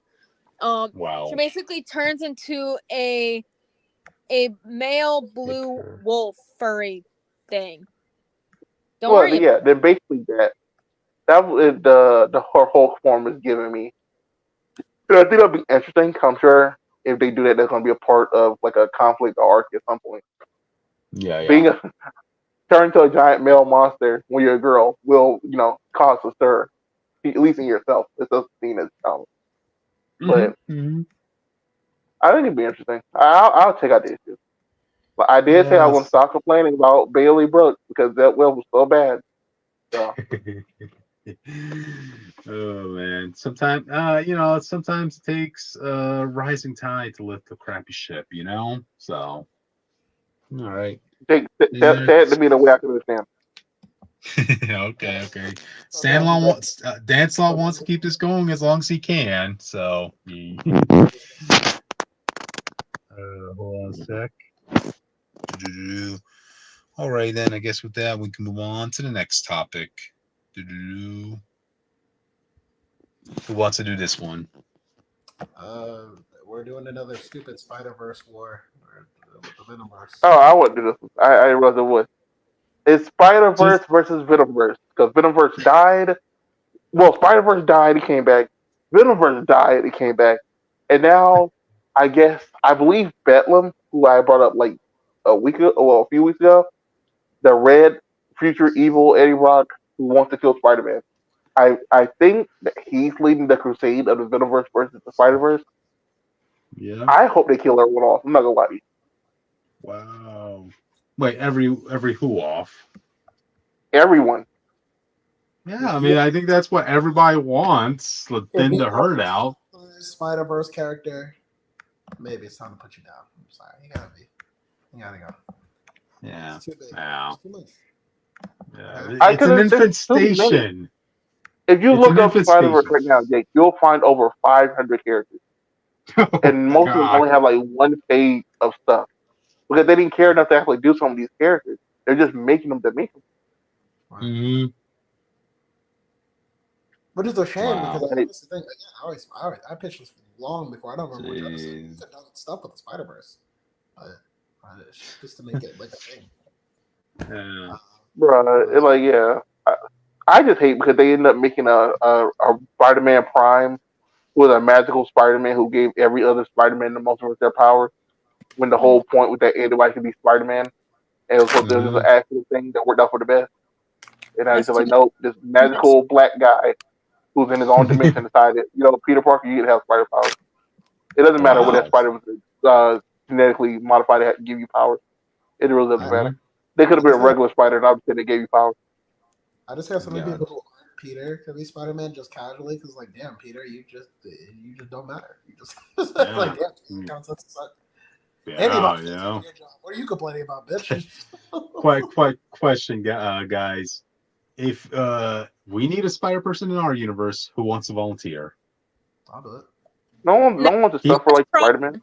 That's too much trauma that I don't want to have to deal with. Yep. Yeah. Jake, to Witch's point, keep in mind, you're going to have your own Uncle Ben moment. You're going to have your own Gwen Stacy moment, and you can never be happy. That's my You're always going to be miserable. And to be fair, if Miguel told me the multiverse was on the line, if I didn't let somebody die, I'd be like, you know what, man? You might got one. If you can prove that to me on paper, I might do it. You know. Mhm. I'll do it. I'll do Spider-Man. There's another topic I want to bring up in this because we also got to reveal that after Venom War, Eddie Brock joins with Carnage for some reason. So Oh, I'm thinking Dylan is the permanent. Well, we know some new person got Venom between Luke Cage and like 3 other people who you don't care about. I But completely forgot about that. To be honest, like, I'm excited that, because the only real symbiote he hasn't really been yet. But we also, what did that leads Carnage now?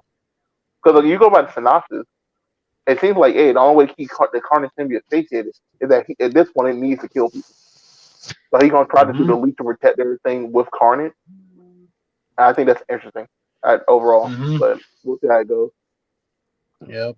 I mean, Carnage fusing with Eddie. Yeah, I guess status quo shift. That's all I'm really looking at it as. Yeah, we make some random guy randomly become Venom for some reason. I guess you got to do something with Eddie Brock, but I thought they were gonna make him back anti Venom again, or make Dylan. What happens to Dylan after this? That's what I wonder. It's weird, man. Like what you do with the Marvel characters' kids after a while, you know? Because Yeah, at a because you certain point, you refuse to kind age up the characters. of, They can't age up the kids that much.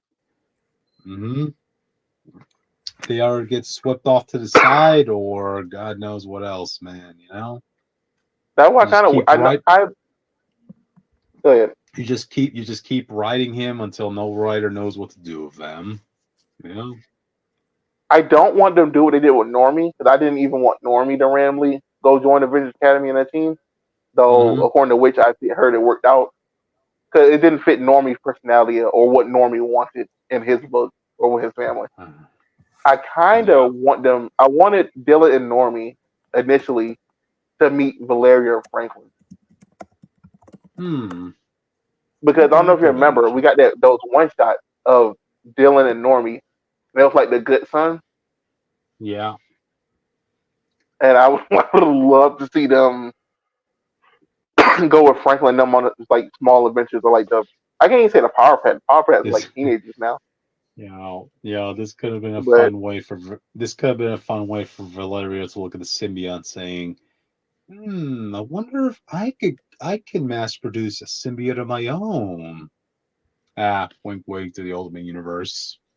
You know. but now that the Ben Grimm got his own 2 kids, you already got the mini Fantastic Four. No need to do all that, I guess. Yep. But yeah, and to be honest, I'm not gonna give the first issue a try. It's just, again, it's one of the dozen of Spider-Verse events that we've gotten over the past couple of years. You know. If they were actually committed to ending it or finally like moving on from this, I would read it. But just like with the end of Venomverse, this shit don't really end. They don't care. They'll tell you whatever they want on the cover. Yeah, These people might not even play these issues. Yeah, we're going to get another another Spider-Verse event by the time that Miles Morales 3 movie comes out. So yeah, this doesn't. To be fair, this is when the movie was originally supposed to come out. This is that event. This is their excuse of making another Spider-Verse event then. So yeah, most likely. Yep. But alrighty then. Well, I guess are you gonna just pray for Bailey to be in Spider-Verse 3? The movie. Have a after credit scene. I can't wait here all the time. I can't wait for Beyond the Spider-Verse where there was like an intermission and Miguel's like, damn, that was a rough fight we just had with those symbiotes, but now we're back to hunting Miles. Let's do that. Do that, please, studio. Yeah, they can't keep acting like it's connected to the comics and everything and then not actually addressing anything. Yeah. It still blows my mind that we had that PS4 Spider-Man active in 2 Spider-Verse events, like one in the comics and one in the movies, and yet his property never acknowledges either. You know what's funny, by the way? If you look at remember the Spider-Verse team with all them pointing at each other, they messed up putting Dominic Spider-Man twice. He's in that team twice when all the Spider-Man pointed at each other. He's at the top right and the bottom left. Wow. See, even the animators can't keep up, you know. So there was one Spider-Verse for that movie, and then there's one from the game that you just played. Spider-Man 2C fixed it. Oh, gotcha. I doubt it. Then. Yeah. Any final thoughts, guys? No, there's too many Spider-Man books. There's too many Spider-Man books. Yeah. My dream Spider-Man is Venom wins. let him have something at least, right, Austin? If I were in charge of creating a Spider-Man character, I would create the Spider Exterminator. Yeah, he will be the Punisher of Spider people. Yeah, he'll be the Punisher of Spider people, like saying, "Look, this infestation's gone way out of control. We got thin to herd, all right? So." It's time for the Spider Slayers to come back and actually do their job.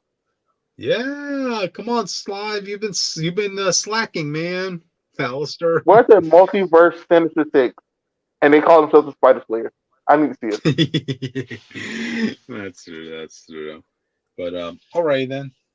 I guess with that, you guys want to move on? Sure. We are one step closer to my topic, but we got to do this one first. Oh, shit, it's you, man. Daredevil Cold Day Hell. Basically, old man Daredevil. So it's going to be... And then I think we got like 3 panels of him suiting back up. They realize he had to fight. His senses are kind of overwhelming him now. Again, I guess. He matched them for a while.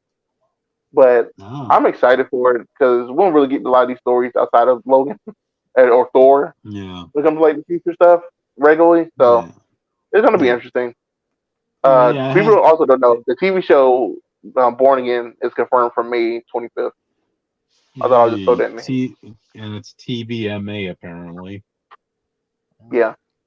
Mm-hmm. But I think it'll be cool. I've missed who the writer was. The writer's name is Charles Soule, and Steve McNiven will also be working on the book. Charles Soule is the one who created Muse, and he did that run. Wait, Charles Soule's coming back? Yeah. His run is what inspired the current Daredevil TV show. And this his Tip the Dark. And this book is inspired by Frank Miller, or at least that's the inspiration he's taking for this type of story. More specifically, The Dark Knight Returns. That's even where he's seeing 16-panel grids because he felt like it changed the way he was going to write the story. So, then maybe I should read the book. Well, there you go. It has been a while since we saw an old man story take. I mean, I remember there was a time where people were just getting fed up, where everybody was being an old man, having their old man story. So, okay. Yeah, but I'm tired of them just being like, oh, we based this off of the Batman story. So you're gonna see, we guarantee they give you a panel of like Daredevil jumping off the church top, and the lightning strikes behind them. It's gonna make me sick to my stomach. The premise is he lost his powers in the future, but he's gonna get them back after a tragic incident, and then Captain America is gonna come in and be like, "I got a mission for you, one last mission." Oh damn! That's gonna be. Cap still looking young for your age. That's how the film works. Yep, that's what red, white, and blue does. Pump it through your veins, Murdoch. You put the American flag into your veins. You just stay young forever. The situation better be bad for him. Like, damn, bro, I need the blind hero today. Spider-Man. Yeah. Oh no, he retired with a family. I need the blind man today. You know what though? I think I just want like one future story. I think like people, it's so easy just to do like the future's fucked up story. Like do one where it's like the future's okay. Like what's that? Like, do something like that. As we're watching Ben 10. Well, if you do that, it's not really a story. No, because I was watching. When we were watching Ben 10. I think one of the things that also appeals about Ben 10,000 is like, he's like a good hero. He has an arc, like he has problems, but it's like it's a good future. Everything's fine. But it's just cool seeing how far the character's grown up and how much more capable he is, but he still struggles. I think you could do stories like those. They're just harder to write, but you can write. Yeah, they're not gonna do that because their future changes all the time. So they don't want you to get so happy and they be like, "Oh, this is how it should." And like, nah, bro. The universe is gonna explode on itself. We got the The one below all Hulk went around blowing up planets, and Old Man Thor and Doom fighting it out till they die for some reason. You know, one thing I'm kind of expecting from this event, I want to see Old Man Stilt Man. I want to see him having to use his legs, but then also having to use that. What's that thing old people use? It's like that like little cane, but it has like four legs. Oh, a walker. It's a walker. A walker. Yeah. I You kind know of what's want to see funny? that. Yeah. You're talking about old Stilt Man. We saw him in Iron Man's run. Wherever one he became a god. Before he became a god, he was off planet for a while, and he found the original Stilt Man stuck on this planet. He was old. Wow. He can still walk stuff on his own, but he had like, long white hair. Like he was old. Yeah. So man. How many bets you want? Who wants to bet this? Since it's an old man Daredevil, we're gonna see 3 old men. We have a great chance to meet 3 old people. Either old woman Elektra, or she died young. Old man Bullseye, who actually survives a life for some reason, or old man Kingpin. I think old man Kingpin comes with like a 2-pack. I gotta be 10 out of 10. Oh God. Dude, if I see old man Kingpin, I'll be like mad. You're telling me after all this time you couldn't take this guy out? All these years, really? He's there bringing up a Penguin with success. He just have terrible weapons compared to Penguin. Yeah, man, just saying, dude. You reached the old man. If you couldn't take Kingpin down when you were in your 20s, and you're still doing the same tango in your 80s, come on, you know? Yeah, man. I literally seen you have cosmic. Yeah, I literally seen you have cosmic powers, Daredevil. Come on. You know? I just want to know if they're going to give him a child. I don't think we ever seen Daredevil with a kid. I don't think any future we saw Daredevil with a child. 3 different kids. It was like a. It What? was not like in canon, but it was like a. It's like one of those alternate features. I think they were like some reporter was investigating and thought this dude had like a kid with like everyone he slept with or some shit like that. Wow. I feel like you're making it up, but I'm not gonna lie. That sounds a little bit too wild for Marvel. Yeah. I'm fighting your pride. You have to prove that.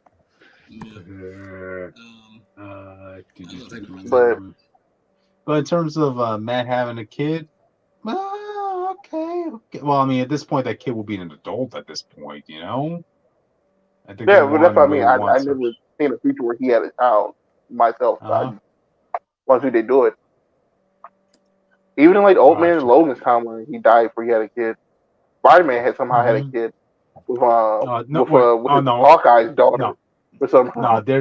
Daredevil didn't die in Old Man Logan. Remember, at the end of Old Man Hawkeye, it was revealed that Daredevil went to the mountains and became the new Stick. Yeah. That was somebody his outfit who died in the arena. Oh yeah, I guess they could just chop that up to saying like the villains forced people to put on the suits of old heroes, you know? Yeah, I thought that was yeah. I mean, I thought that was pretty clever. I thought that was pretty clever where they answered like, you know, how was Clint Barton able to, you know, do just fine now that he's blind? Oh yeah, he went to Matt Murdock for help on that department. So yeah. I just thought it was funny. It was like, so you remember Old Man Logan supposed to happen like in modern day time, but somehow Peter ended up having a kid with like Hawkeye's daughter before he got murdered. Hawkeye's got a black daughter. When did that happen? Well, chalk that up to this being a Hawkeye's a black daughter that's Peter's age. Chalk that up to this being the apocalypse, you know. So, you know. Yeah. I think it was Daredevil End of Days. That's the book I remember. Oh yeah, I didn't read that. They were doing all the end of days books. I was not interested in how all these characters died. Oh, I forgot about that. Man, Miles' book was so depressing, man. Like, you know. I believe he had a kid with typhoid. Venom became a god.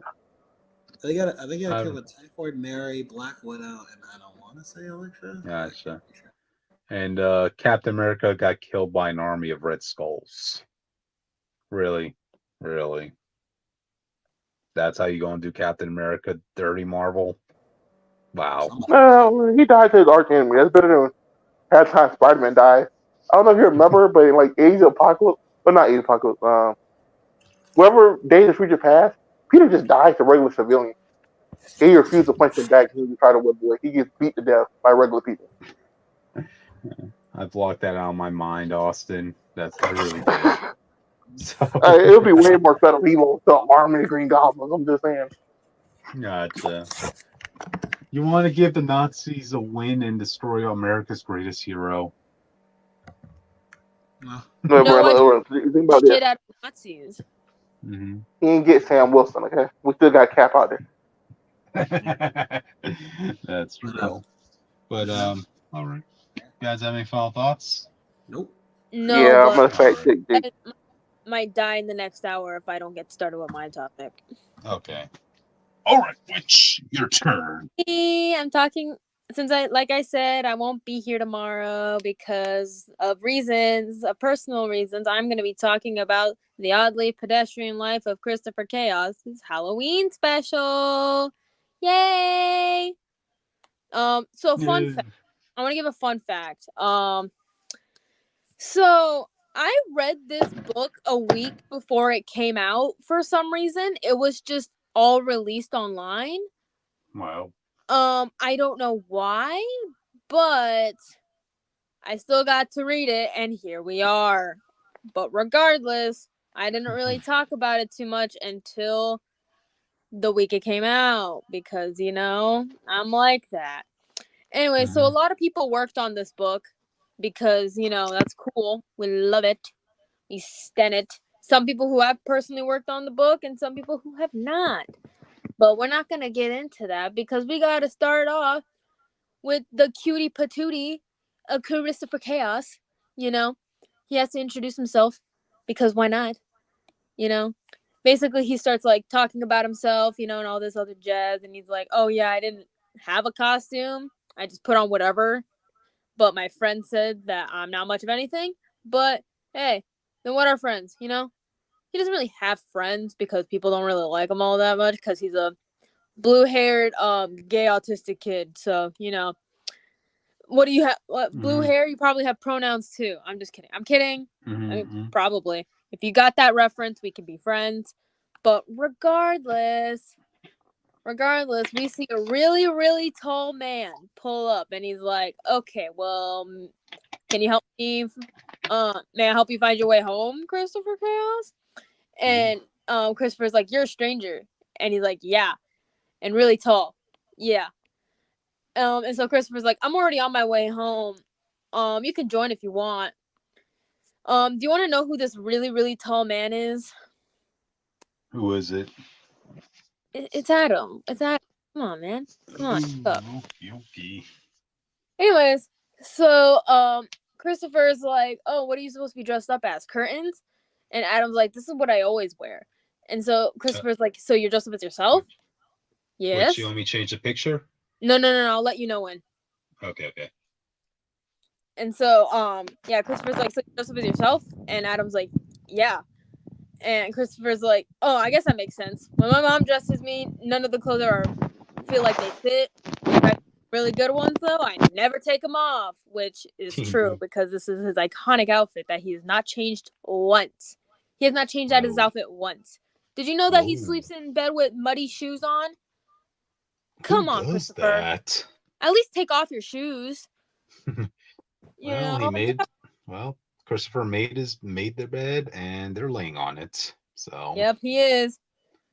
But regardless, he's like me where he overshares a little too much about his life, which I usually feel really bad about, but sometimes I can't help it. And he's like that too. So he's just like me for real, guys. Anyways, so he's like, sometimes I find my mom crying and I wonder if she's okay. I just think she's stressed, And he keeps like, oversharing. And Adam's just like looking at him. And Christopher's like, "Your umbrella's broken." And Adam's like, "Yeah, I know." And Christopher's like, "I can fix that." I know.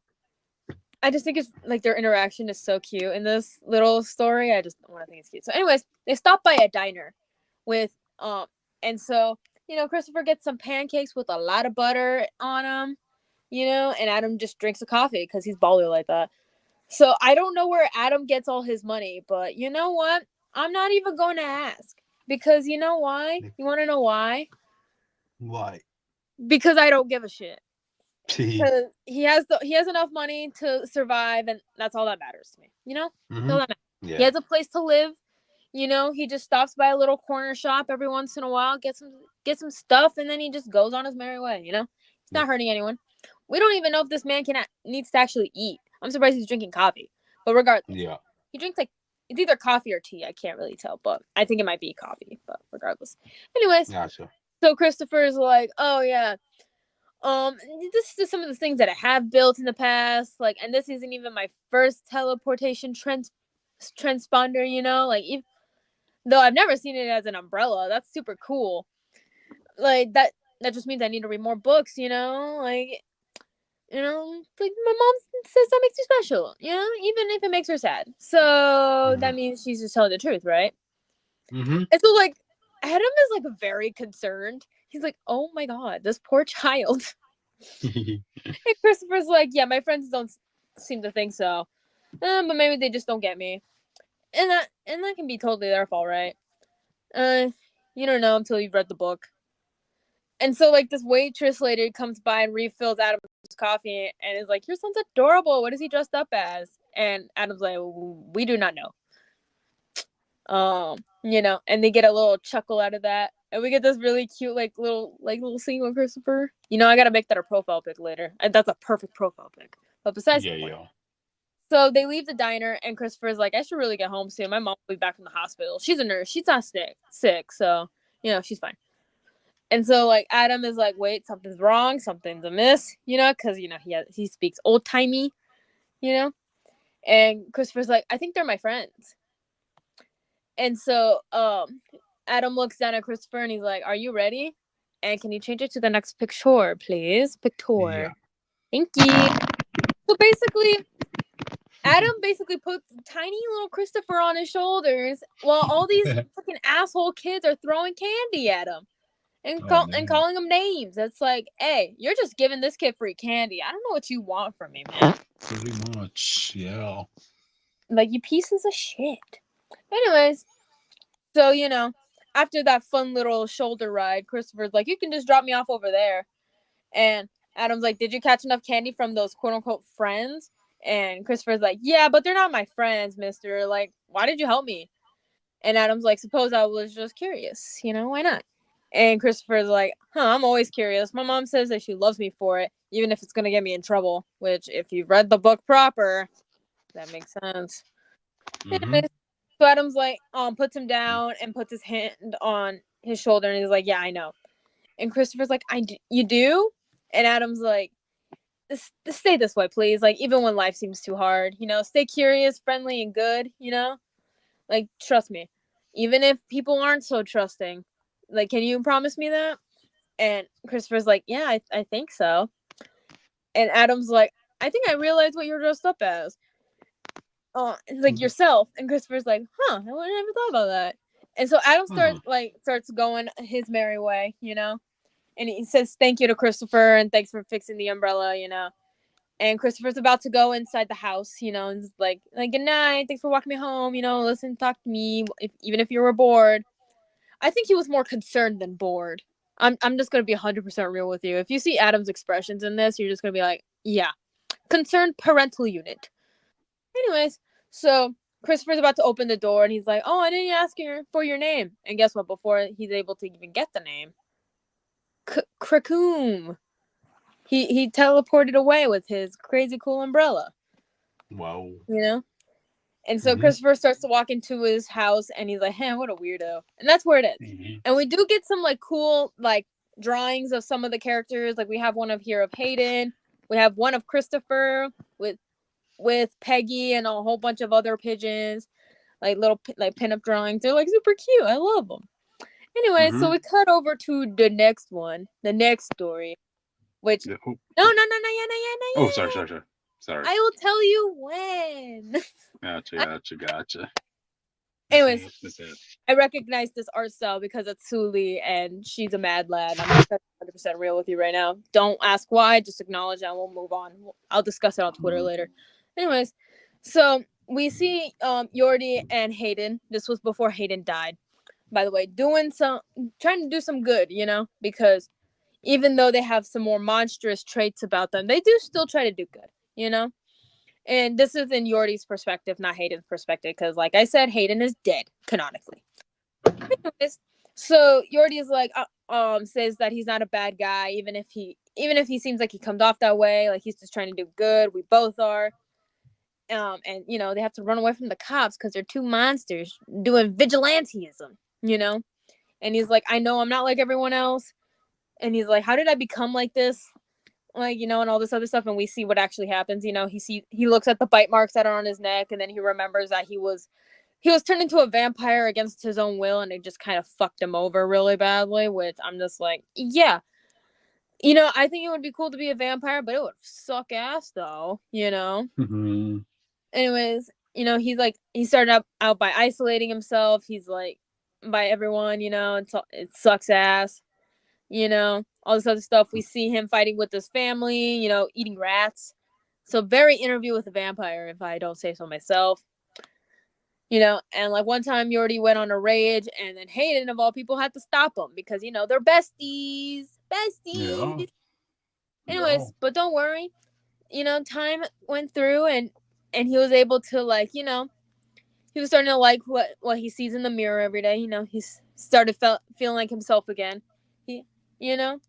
His homeboy Hayden was always there for him, never made him feel guilty or ashamed. I mean, they are both monster people, in their own ways, And guess what? They do help out people, They helped escort someone back to their home so that they didn't get hurt in any ways. But anyways, so Hayden and Yordi are just like chilling out, and Yordi's like, I think I need a costume. And Hayden's like, what's wrong with your current outfit? And he's like, it's not cool. This is cool, It's like, cool costume or just hot? That's what Hayden says. And Yordi's like, come on, give me a break here. Like, if I want to be taken seriously, we have to like look the part. And Hayden's like, hey, if it makes you happy, man, but don't make me try on costumes. I'm chill like this. And so we do get some potential costumes that could be used, one's kind of lame, one's kind of vintage, one's given millennial vamp, which I actually kind of like Yordi in the most, in my personal opinion, and one is just Batman. Trust. Right, Jake? Trust. Anyways. Oh, Jake, I think I'd step out for a bit. Fair enough, but still. So Yordi's not liking any of them, and Hayden thought of the great idea to, guess what? Just Frankenstein them together for the most part. Probably not no Chinese vampires, but you can figure something out with that, Anyway, so Yordi is like, what, like make my own? Like, okay. And so he did. He got the sewing machine. He got the skizzers. He got the needle and thread. He got all the things, and now you can switch the picture. Yup. Damn. Ta-da! That's the introduction of his costume. I love the crop shirt and the crop jacket. I like the pants.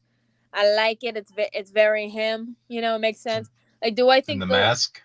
The mask is a little silly, but you know what? It works. Okay. Like, audience, when I was describing the picture that I needed Cryptid to put in order, when I was describing this one, I was like, the one with the bunny looking hood thing. Put that one there. So yeah, it was kind of hard to describe, but it was supposed to be like a bat mask, not like Batman, bat mask, Anyways, so we cut over to them helping out a woman who's about to get mugged, and it was like, not cool, dude, not cool, But don't worry, he gets to like have fun with his homeboy Hayden, and he acknowledges that he's a monster, but he's not a bad guy, like he's not perfect, but who is, it's all good. But don't worry, he's chill, he's vibing, even though his best friend is dead, so that's not fun. Anyway, so we get another Christopher pinup drawing with Peggy behind him, but a lot less cutesy, it's a lot more cool. You know? And don't worry, Viv stands. Don't worry. We do get a Vivica one. We get the Vivica to all my Vivica stands. Anyway, so we're cutting over to a weird bunker because this is the next one. I didn't get a picture for this one, so just keep it on this one, or you can just change it back to the cover if you want. But I'll leave it here. Okay, just leave it here. Yeah, I didn't get a picture for this one because I don't really like the Hellwings that much, but this is a Hellwing story. Anyways, so we get a bit of narration being like, oh yeah, the vampiric presence in New Briar City is swelling once again, and you know what I gotta do? We gotta go destroy it. You know? So fun.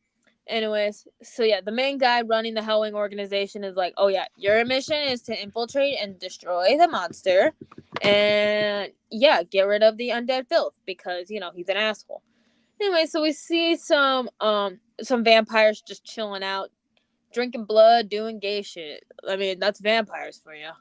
Anyways, so he's like the main guy is like, oh yeah, this may be your greatest test yet, Elias Hellwing, and I expect magnificence, nothing less. Do not fail me. Yay. Anyways, like I said before, I always forget Elias's name, so I just call him Crimson. I don't know why I couldn't just call him Cardinal, but I guess I forget his name way too many times to remember that it's Cardinal or Elias. So I'm just call him Daddy. No, that's for Adam. Yeah. That's for Adam. Okay? Okay, bricky wall.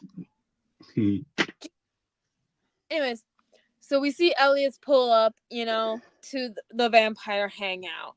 And he's like, undead filth, your time is at its end. And then like all the vampires are like, who's this weirdo? Like, we ain't dead yet. What the fuck is this? And I feel like I should preface this once again. To all the Nick Roble stands out there, guess who drew the book? And also wrote it. It was him. I could definitely tell by his art style. I know his art style by heart. Okay? By heart. Anyways, so the guy running this blood coven, you know, he's like, welcome, you know, like here to join my royal guard, worship me, and earn the title. Like, come on. Like, do you want to join? And Elias is like, no. Fuck you. No. And so the vampire leader, I don't know his name. I don't really care enough to even try, but I don't think they mentioned it, but it's fine. Anyways, so he's like, is that a no? Well, okay, go kill him, guys. Yay. And so Elias is like, I'm here to kill vampires, so stand down. And so they're all trying to attack him, and he's like, pathetic, you know, and he kills all of them. And so like the vampire leader is like, what the fuck? No. What? Fuck you. And Elias is like, worship in silence. And the you know, the vampire guy, he's like, you will not take my coven, you will not take my power. Fuck you. Like, you are not, like, you're not human and you judge me of my nature? Like, come on. Like, you are filth. And so Elias is like, enough, you know. You are no powerful fiend, and you are a young vampire. Where is the monarch? And he's like, rotten hell, you bastard. And so Elias is like, after you. And you know what he does? And I kind of wish I did send this pic. He basically takes out the entire skeleton clean out of this guy's body. Oh, God. I'm going to save the picture so I could send it to you guys later. But yeah, it's like clean off. Like, no blood, no guts in it, no muscles, nothing. Just clean off. So that's slay, I guess. Not like a singular drop of blood, besides coming out of like the skin bag thing. I don't know. Anyways, so Elias is like goes through this like set of doors and it's like, vampire monarch, show yourself and fight me. And sees this like vampire dude, this giant ass vampire dude, just like kind of crucified, kind of and then just like have a whole bunch of like wires stuck in him, you know, basically using his energy. And you could tell that Elias kind of feels bad, but at the same time he's like, I have a mission at the same time. But the vampire monarch is like, please help me, like, please end this now, I beg you. And Elias is like, the monarch. And so the monarch is like, not anymore, if I ever was. And And Elias is like, he used you, and I do not kill out of mercy. This was not my mission. This is not who you should be. And so the vampire monarch is like, then give yourself a worthy foe, executioner. Make it a grand battle, one that will be recorded on the pages of scripture and dedicated to murals. Tell them it was magnificent. Yep. I mean, it kind of was a mercy kill if you really think about it. But you know what? Whatever floats your boat, bestie. Live your truth, you know? Like, yeah. I don't know. I love how they actually give some character to Elias, you know? Because like I said, I always forget his goddamn name. So I'm going to send you this picture right now. It's in pics if you want to look at it. Okay. I'm going to tag you in it so that you could see it. Yeah. Yay. Opening it up now. Oh, damn. Yeah. It's like an X-ray move from Mortal Kombat. That was clean off. Yeah. Audience, if you read this and you see that part, you're going to be like, yeah, it was clean off. Anyway, so before we get to the next story, we do get this beautiful pinup of Adam, my husband, love you. Like, I told you guys earlier that I wasn't going to send them the picture because of this pinup, so I'm just like, I'm keeping that shit to myself. You go read it yourself. Yeah. And don't worry, we get another Christopher pinup with some of the Hellwing guys behind him, like going through a door, like phasing through a door. I feel like I should press with that. Anyway, so we cut over to definitely the emotional part of the story. If you want to go to the next picture, please. Yep. Okay, perfect. There you go. This is where it starts. So basically, Viv is holding this picture of her and Hayden from Halloween of last year. And when I mean last year, I actually do mean last year, like in 2023. And so she goes to Adam's place, you know, wherever he's staying right now. And he's like, oh, what do you have there? Like, you're holding it so tightly. And Viv is like, oh, I mean, it's a Polaroid. Do you know what Polaroids are? They're like an old type of camera. I mean, like, not like you old, but he's like, I'm familiar. Don't test me right now. Like, I know. Anyways, so Viv is like, oh, okay, yeah, good. Okay, I'm sorry. I'm nervous, you know. And Adam's like, okay, how can I help you with the photograph? And she's like, it's not about the photograph. I mean, well, it is, but, you know, this is kind of like the last piece I have of him. And she's like, sorry if I'm doing such a shitty job at this. And he's like, you don't need to be nervous. It's fine, you know. And she's like, I know, but it's just like, it's hard to talk about this with the others because, you know, they won't get it as much as like other people do. But like, I mean, you're Adam Frankenstein. Like, you've been around these streets before. And Adam's over here just like working on a thing. You know, he's like working on this like boat thing. So while he's like listening to her talk, because he can multitask. Ooh. Anyways, so she's like, well, I guess the problem is that everyone forgot him. Everyone, like, you know, it's like, this is like the last part of their past. Like, they're moving on, but I just can't, you know. It's like, I don't want to, like, no, like, nobody's ever made me feel like this before, you know. Like, he was great. I mean, he was literally trying to be a fucking superhero. And she says that herself. Okay, that's me quoting. And she's like he thought he could change the world, and maybe that was dumb, but he had this energy, you know? Like, I know he wasn't perfect, and the secrets that he gave for me still hurt me to this day, but there was just something else, you know? It's like, what, like, how can I let someone like that just go? And Adam's like, and what has brought all this to the foreground? And she's like, what? He's like, why is this striking you so hard? And she's like, because it's been a year since his last Halloween. Like, he invited me to this party that I didn't even want to go to because I'm not much of a party person. You know, he showed up very fashionably late, and I was kind of annoyed, you know. And Adam's like, and this is a story of why you miss this boy? And she's like, shut up, I'm still talking. Like, Viv, I love you, but don't ever talk to my man like that ever again, okay? Cool. We got that? Okay. Anyways, so she goes back to the story, and she's like, oh yeah, he showed up with Yordi, you know. I assumed at the time that the two of them had been drinking, you know, and now I know they were playing capes and tights, you know. And he came in full of so much energy. Like, I wanted to be mad, but I couldn't, you know. Like, he had that kind of power just to melt away my anger. And so, like, Hayden goes to talk to Viv because, they're kind of like a thing, it's great. And Yordi's like, what the fuck, man? Why are you ruffling my hair like this? That's like the pose that he looks like, but I know it's probably something else. Anyways, she says that like they had a lot of chemistry, and it was all this other fun, all that jazz, like, and Adam's like, okay, this is all in your head, Viv. Like, he's just drunk. He doesn't feel the same way, but she was saying that, not Adam saying this, because Adam would never say that, But, the impossible happened, and, they got to, like, do a little kissy kiss, and it's all great. They get to steal this guy's Polaroid for a second and take a cute pic. It's all cool. And so Adam's like, can you hold this plank right here? And she's like, yeah, sure. And then she goes back to it, and she's like, I mean, that's the problem. It feels like that little photo is the only real proof of the feeling in the real world now, and now that he's gone, I don't know. Like, sorry, my phone almost fell. They don't want you to talk about this book, you nerd.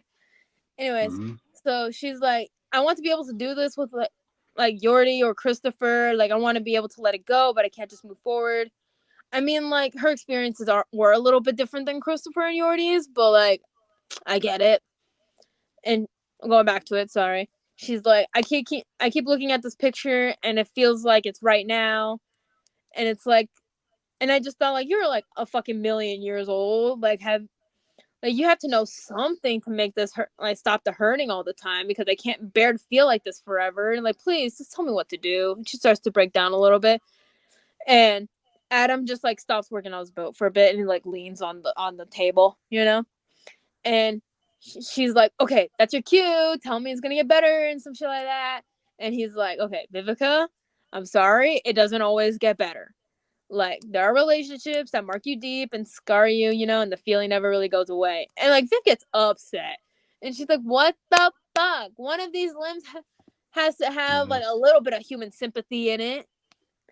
And he's like, I won't tell you to shut up, but I am still talking. Can you go to the next picture, please? Yeah. Thank you. Anyways, so he basically is like, he's like, oh, it would be easy to say that time heals all wounds, and I feel like it should be true, but the feeling, like, some bonds are just eternal. Some, even though connections can like become distant, but they never really truly die, and all this other stuff. You get the idea. And when I first read this, I was like, Adam, who is this vampire looking guy? Who are you? Like, explain, please. I need another Adam issue, please. Christopher Chaos Crew, I need another Adam issue explaining this guy. It's gonna be killing me. Like, you can't just leave this up to mystery and expect me to be okay. Anyways, so he's like, and deep love gets inside of you and becomes part of you, like, the memories will always feel close. Like, you'll always remember the feel of them, you get the idea, taste, scent, feel, you get, you know the senses, the senses cryptid. You're a grown-ass adult. Anyway, so he's like, but there is peace in that pain, and it's a part of the price of living, and in time you'll come to savor it as much as you resent it. And Viv is like, so you're saying it's hopeless? And Adam is like, I'm saying that it's forever, but there are things you could do to help cope with forever, though, like to take a more active role. Like, my body has many component parts, and I've studied the customs of each of the corpses that made me whole. We don't know where a lot of these corpses come from, but when I asked the artist, he did confirm one thing for me. So that's all that matters to me right now. And so basically, he describes of this Chinese custom of burning money, which means to communicate with your ancestors. And he wonders if the descendants of some of these parts have tried to reach out to me. I don't know. Perhaps maybe it's the secret of his longevity. Poetry. I don't know. Something about poetry. Anyway, it's Adam. He's old as shit. Yeah. Anyways, so he's like, you are holding on to onto proof of something that you don't need the proof of. Something that and feel in your heart will always be a part of you.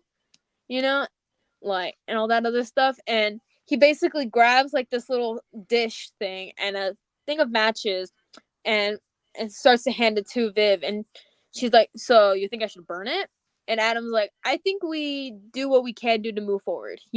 Symbols are powerful and deliberate actions are powerful. So, you gotta do what you gotta do. And so basically, Viv is like, I mean, it's not like I don't have a million copies on my phone, and basically lights the match, burns the picture, throws the remains in a dish, and she gives her peace. And can you move on to the next picture, please? Yeah. Please. Thank you. Anyways, so they go back to sitting at that table that they were sitting at, and Viv is like, okay, what do we do now? And he's like, what we can do to move forward. Perhaps, you can help me build a ship. And she's like, yeah, okay. And that's where that story ends. I like that story. I think it's because, like, Adam and Viv are in it, and they are two of my favorite characters. But, I'll try to finish this up. I think I have, like, one more story. But we do get a Yordi and another Christopher pinup. Don't worry. We have one more story. And I'll try to make this quick. Because, yeah. Last story, I promise. Audience. Anyways, so we see this girl, in a snowy place, getting some messages from this one guy, like people being like, do this, and this, all this other stuff, and basically has to find this thing, this person called the bride, quote unquote, and we see that this person has made a career and a hobby out of doing this type of stuff, finding out mysteries and all that jazz, and basically was kind of dared to go find out who this bride, quote unquote, is, Yeah. And guess what? She finds this ship with some Cyrillic text on it. I don't know what it says, because guess what? I don't know any languages that use the Cyrillic alphabet. I mean, I could probably look it up later, but I am too lazy. Anyways, so she takes, those, like, the snow dogs, the ones that, like, pull you places in the snow, you know what I'm talking about? Yeah, snow dogs. Yeah, you know what I'm talking about. Basically, that's how she gets to this boat that was trapped in some snow and ice. And don't worry, she's able to make shelter in this ship with the doggos, but don't worry. And basically, she's recording like final messages just in case she doesn't make it, because she doesn't know how many days she's been there. She doesn't have food. She's almost out of water, all this other stuff. But don't worry. She goes in and she keeps walking and she sees this spooky creature person. And it calls out her name. And her name's Claire. Fun fact, if you didn't know, I didn't know until right now. So don't worry about it. Anyways, so Claire gets kind of shocked and she's like, shit, my light. And she also doesn't like the smell of rotting corpses, Right, anyway, right. So Claire is like, I knew it. I knew you were real. And she's like, who is real? And Claire's like, the bride. And the bride is like, three times. Like, there 3 times, do it. It's like a Beetlejuice situation, say my name 3 times, we're good. Anyway, so the bride is like, I have known you, Claire Cross, like you have followed your wake for a long, long time, all this other stuff. And Claire's like, really? Surprised you get internet and graveyards and Cold War relics. Like, can you speak up a little bit? And the bride's like, I'm relieved to have heard your story in full just now. Was it all for me? And Claire's like, what? And the bride's like, oh yeah, the missing pieces to my comprehension have settled. Like, what are you talking about? It was like that fateful night at the mirror, like much easier to play ghost stories than Kiss a Girl, wasn't it, Claire Cross? And Claire's like, what are you talking about? And the bride's like, yeah, I know you, Claire, more than just your name. Like, that dare was cowardice turned fetish, become obsession, and all this other stuff, And Claire's like, okay, what is this, bride? Like, I'm here to question you, not you question me, okay? Basically lights another flare, because you can't really see in the dark unless you have like night vision, or dark vision if you go to my D&D club. Anyway, so the bride is like, oh no, I let you here as far north as you can go, bestie, so I can tell you a story, and so after lighting up the flare, she's like, I'm all ears. And so the bride starts telling a story and all this other stuff, something about wolves, it's a pretty nice story so far. I want you guys to go read it before I actually fully spoil the story for you, but I'm gonna spoil it for you anyways. Gotcha. Anyways, so we find out that everything that she's known was all gone, because she has a whole panel saying that. Anyway, so she's like, so I found that woman, I learned her name, and all this other stuff, you know. I'm just trying to get through this as quickly as possible because I know we're over the 2-hour time limit, so that's sorry. Anyway, so Claire's like, okay, I am a storyteller. I expose the truth. So whatever happens next is not my fault. And so the bride is like, for years I've watched you from the shadows, travel the world, find true love, prepare for a child. I waited till you had everything but one thing. The bait you cannot resist, your bride. You know, she's like, the years I've waited aren't like, you know, of this cruel existence. I've been waiting for you, Claire. It's all great. You know, the truths of your game. You know, we're vibing. And Claire's like, what could a monster know of loss? And the bride is like, loss? I am a tomb. Okay, I learned my letters upon my mother's grave. I buried my children and defended my drowned husband's heart. In death, I sustained the burden of my curse, harbinger of death and retribution. You know, are you starting to get where I'm getting at? Do you know? Are you getting where I'm getting at? Yes. Are you sure? What's going to happen next? Tell us. Okay, well, Claire is like, well, it just hit me. You never showed up in that stupid mirror because, quote unquote, bride isn't your real name. Give me your story. And if this be the end, give me one last expose and tell us your name. So the bride, she goes by a little name called Mary Shelley. Have you ever heard of her before? Haven't. Can't say I have. She wrote Frankenstein. Oh, okay. There we go. Anyways, so she's like, my name is Mary Shelley, and I am so much more than a bride. And so all we hear is a shot of the boat, and all you hear is an "ee," and that's where the story ends, and that's where the book ends.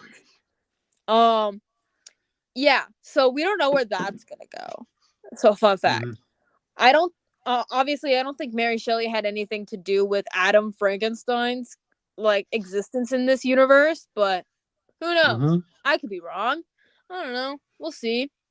We'll vibe. Sure. But anyways, that's the end of the book. I would recommend you read it for yourself, audience, so I can simp over Adam Frankenstein with y'all because I love him more than anything. So yeah, go read the book, please. It's really good. Sorry if I didn't do it justice, but yeah. I think this was the longest you've ever talked about Christopher Chaos and that stuff. Because it's a one shot of many different stories. You gotta give me something. Gotcha. Chaotic way to end the night, am I right, fellas? Gotcha. But alrighty then. Again, with that, audience, I guess that's it for tonight. I'll see y'all next week to talk about other things. Yay. More Frankenstein. It's not of the Adam variety. Gotcha. Alrighty then. Shadow Generations is out, so it's time for this Sonic fan to get back into the game. Cool. Now time for me to get back to some sleep. So, all right, guys. We'll see you Fanatics later. I'll see y'all tomorrow. Just kidding. Next week. Bye. And